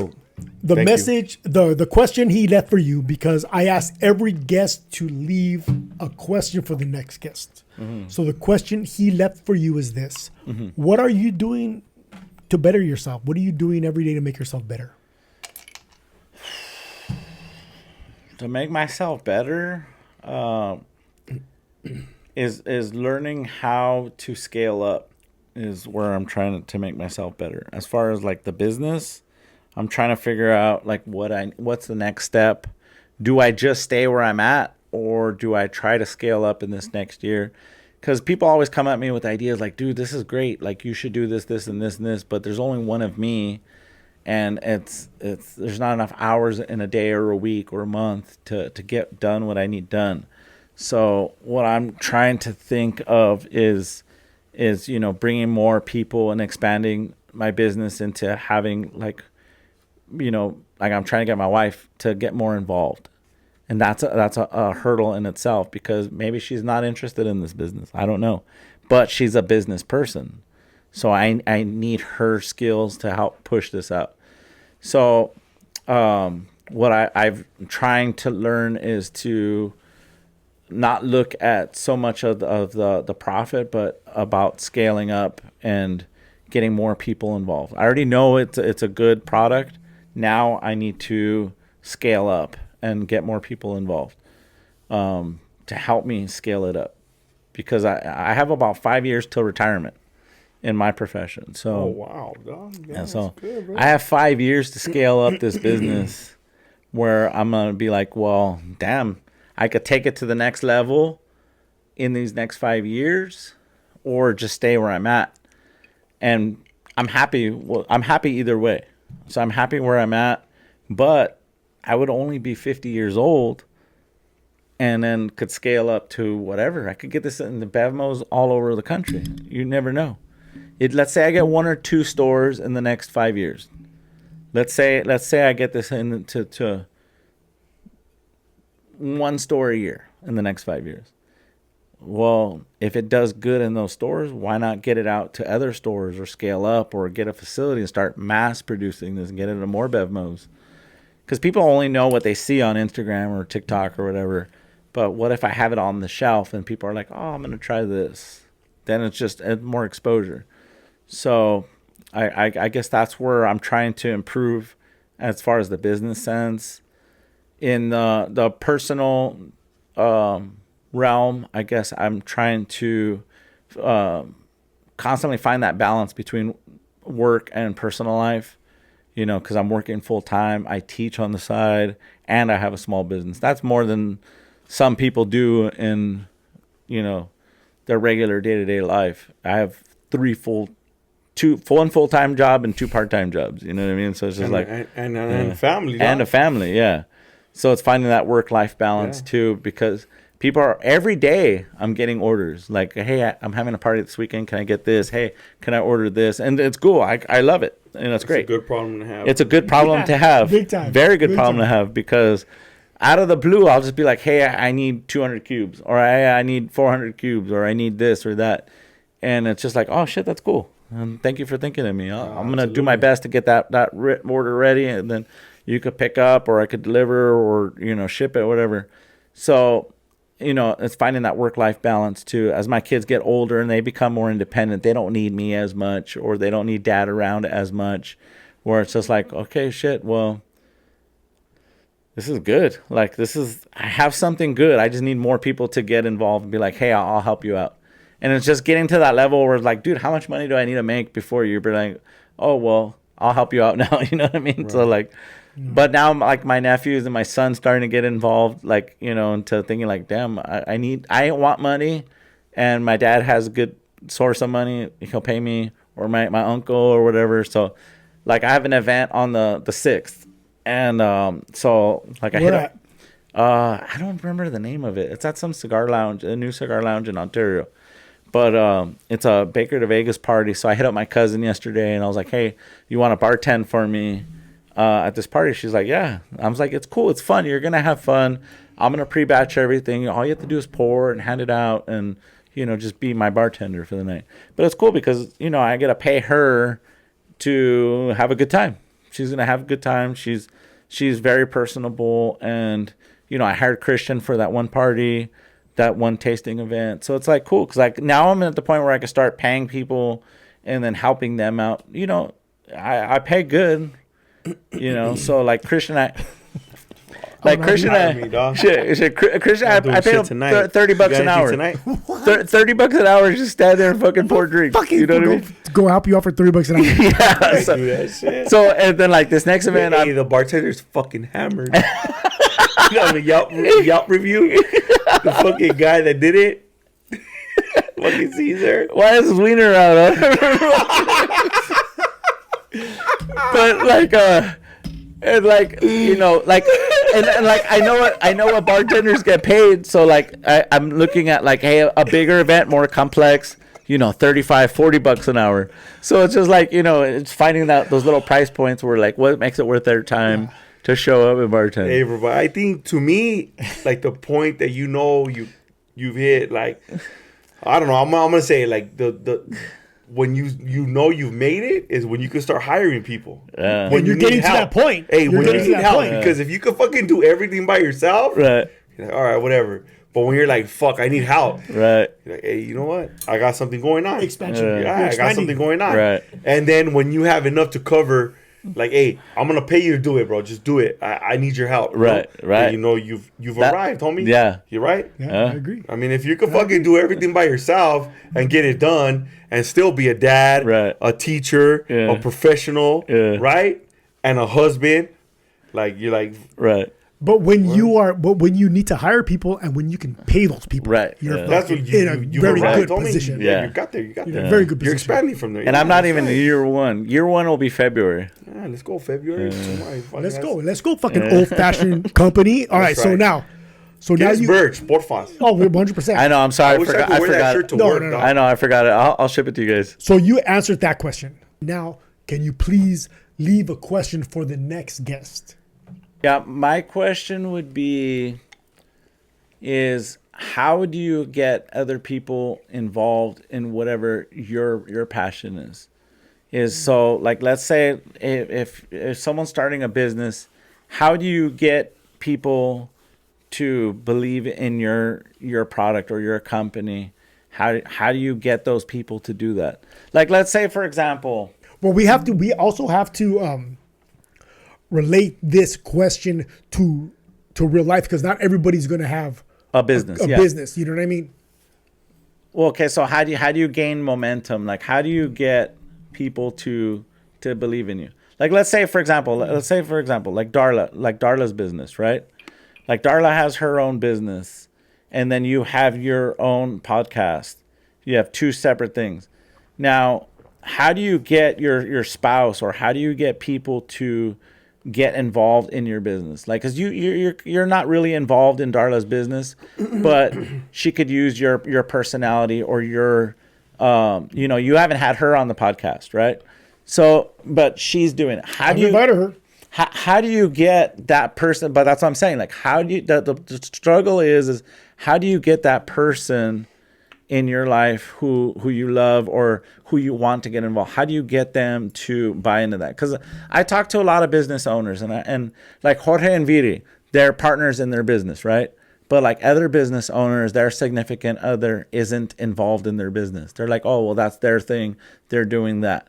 But how do you get someone? How do you get that buy-in from someone, whether to make it a family business? And that's an important thing to think about, because you want to help friends and family when you have something, right? Like, I know I have something, it just hasn't made it like big yet. It's good at the level it's at, but it hasn't made it big.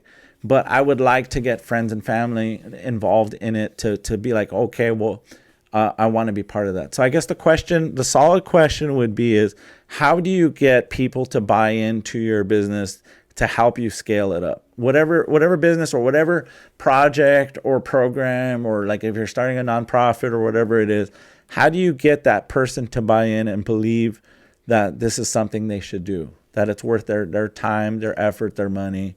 And that crosses across other things, because like I'm a board member on a nonprofit, and we were discussing this the other day. It was like, how do you get people don't want to volunteer anymore? Mm-hmm. People don't volunteer. They don't volunteer. It's just simple. Whether there's no intrinsic or extrinsic value, there's no pay or cloud or no social media influence. How do you get people to do things that you want them to do? And that's the real question. And that's what a lot of these motivational speakers miss, is like, well, how do you get people to do what you want them to do? You want them to do X, Y, and Z. They might not be interested in X, Y, and Z, right? So like Darla has her business. Well, how does she get Ray J to be involved in her business and help her scale up? I'm sure she needs your, and this is nothing personal. No, I'm just saying that's a question, because like Angie will help me, and then she says, well, I do help you. I do support your business. I help you when you have last minute orders. And I said, but I need you for X, Y, and Z. How do you get people to do X, Y, and Z? How do you influence them to that point where they help you? It's like, how do you get them to buy in? How do you get them to buy in? Yeah. And I think that's the real question that I'm struggling with at this point, because like, I just don't have time. If I had more time, I could do it myself, but it's having someone that you can trust, do this for you, take care of your business. Like, for example, like at one of the businesses I work with, his bar managers, solid dude, just one of those guys who loves to work, right? And he depends on him for everything, and he could trust him and not to steal from him, not to do him dirty, and he takes advice from him. That's why you need to have that person in your life or in your business or your nonprofit or your whatever you're doing. You need someone to go to for advice, right? How do you get that buy-in from them? How do you get that? How do you do that? I don't know. Hey, you know what I love about this question? Is that you don't have the answer to it. No, I don't. I'm still trying to figure it out. Yeah, that's what I love about this. Yeah. Because you don't have the answer to it, so you're there's nothing wrong with asking for help. Right. You know what I'm saying? Yeah. Because there may be so many people out there that have their own answers, so many different answers to this question. Uh-huh. And what works for somebody might not work for somebody else. Right.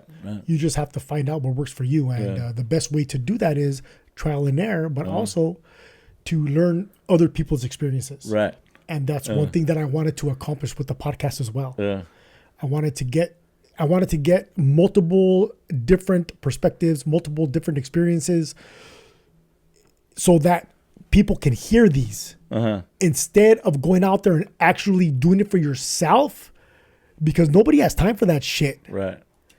you hear other people's testimonies on certain experiences. Right. And it takes a lot to ask for help. Yeah, it does. Thank you for being vulnerable, dog, and presenting a question like that, man, because it takes a lot to admit you don't have answers to everything. Right. Yeah. And I'm still learning that and trying to figure it out, because I thought, okay, well, I have a business and my son will help, my wife will help, everyone's going to help me. And then it's just like crickets. It's just like, well, what does it take? Is it money? Is it me? Is it the business? What is it that I need to get buy-in from someone?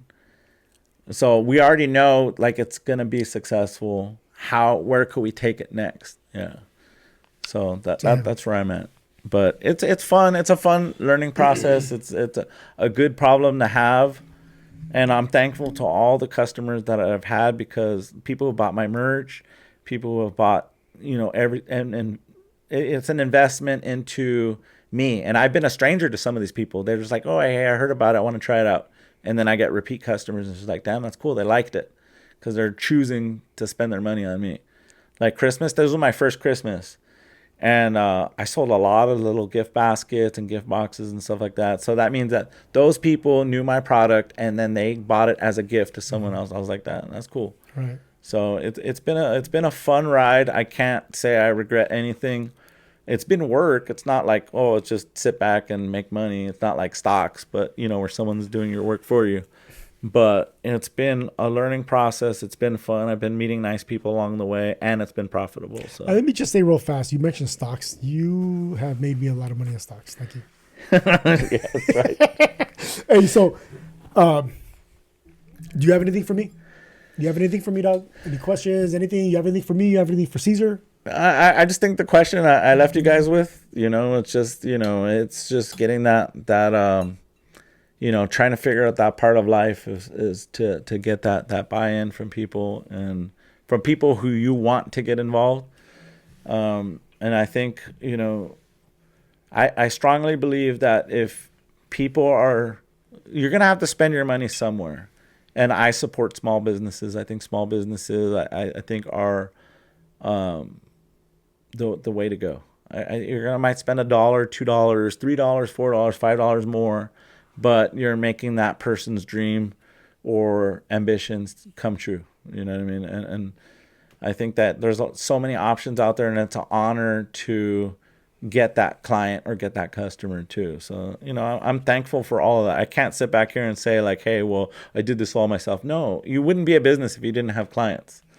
So that's the whole point of doing a business, is being very thankful and humble to those people who are working with you, because they even told me, hey, we'd like to support small businesses.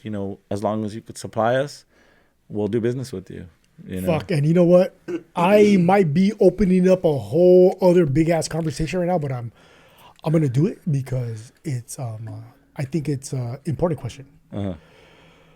How important is the person? Like, how important is the person how important is the person who is presenting the product?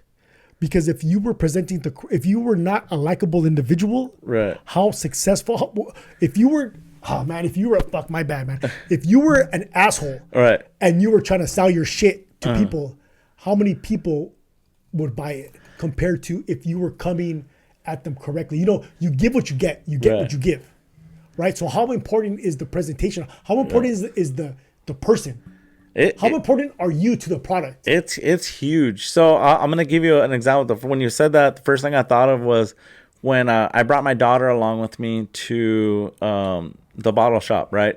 So I introduced the bottle shop owner to my daughter. My daughter came with me to go do the delivery, and he said, hey, your dad's a really, really good dude, or whatever. So like that little compliment, like he didn't have to say that, but he said that because he likes me. And, he felt it was important enough to tell my daughter, like, oh, your dad's a good dude. You know what I mean? Like, and that was cool because I'm just a vendor. He gets vendors for everything, for his alcohol, his napkins, for everything. But he met my daughter and he's like, hey, your dad's a very nice guy. And I was like, that meant a lot to me because he didn't have to say that, but it's because I have that relationship with him where he knows I'm a good dude. So, and I think that's where it's important too when you're doing business with people, is because they want to support people who, you know, they know they're helping people. You know, like they have a business, they have tons of vendors, you know, and I'm just another vendor, but they all say hi to me when I go to these places. They're like, oh, hey, what's up, girl? Oh, this is the guy who makes the old fashioned mix. This is the guy who makes the ice. And they're like, you know, it's like you're part of their team without being an employee of their team, but you're part of their success and making their business grow. And I think that's the cool part of it, is that, you know, just that camaraderie that you have with these business owners, because they're like, hey, Greg, I'm sorry to bug you, but I'm completely out of ice. Can you please bring some ice tomorrow? And it's like, I got you. Don't worry. I've anticipated your order. I know that this is what you need. I'll make it happen. You know what I mean? So.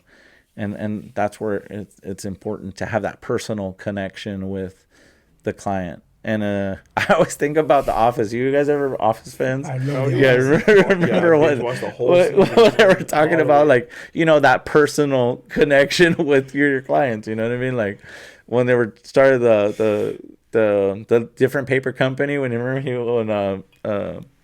he was trying to start his own paper company, and he started saying like all these different things. Well, it's that personal connection that's important. You know what I mean? Like, so I really do think that me personally, and they know like, hey, this is going to be a good product because my name's on it. This is my brand. You know what I mean? So when people wear my merch or whatever, they're like, oh, this is, you know, it's cool. Yeah. It's fucking Greg, and he's a cool dude. Yeah. And I think that has so much to do with it. Whatever it is that you do. And the people that don't have it, they have to low-key kind of learn how to have it, you know? Yeah. Okay, so final words. Yeah. You have any final words? I know you've said a lot. I've said a lot. If you have any final words, man, I would love to hear. Final words is just do it. People are going to hate. People are going to talk shit. Just like I said in one of my other podcasts, people are always going to say something negative and, oh, you should do this and do that. Yes, take their advice and learn from whatever advice. But if they're just hating on it, just don't even listen to those people, because there's always going to be haters. There's always going to be people who are going to be like, your business is kind of going to work. But you got to just take that leap of faith in whatever you want to do, and understand that failure could happen. You're not always going to be successful in anything you do. You're not. And I've told my kids this too. It's just like, well, not everyone, there's limited spaces on the top. So there's only limited people who are going to promote. There's only certain people who are going to be successful. And if you don't try it, you never know what's going to happen. You just never know. Like I thought going into this, I was like, I'm going to create this whole thing and post this, and people are going to talk shit because my business didn't do good. But it ended up doing good, which I'm thankful for. But I went into it realizing that it could fail. And I think that people are afraid of seeing failure. And like I mentioned before, you just got to keep moving to different opportunities. What are you good at? And how can you make that skill set profitable?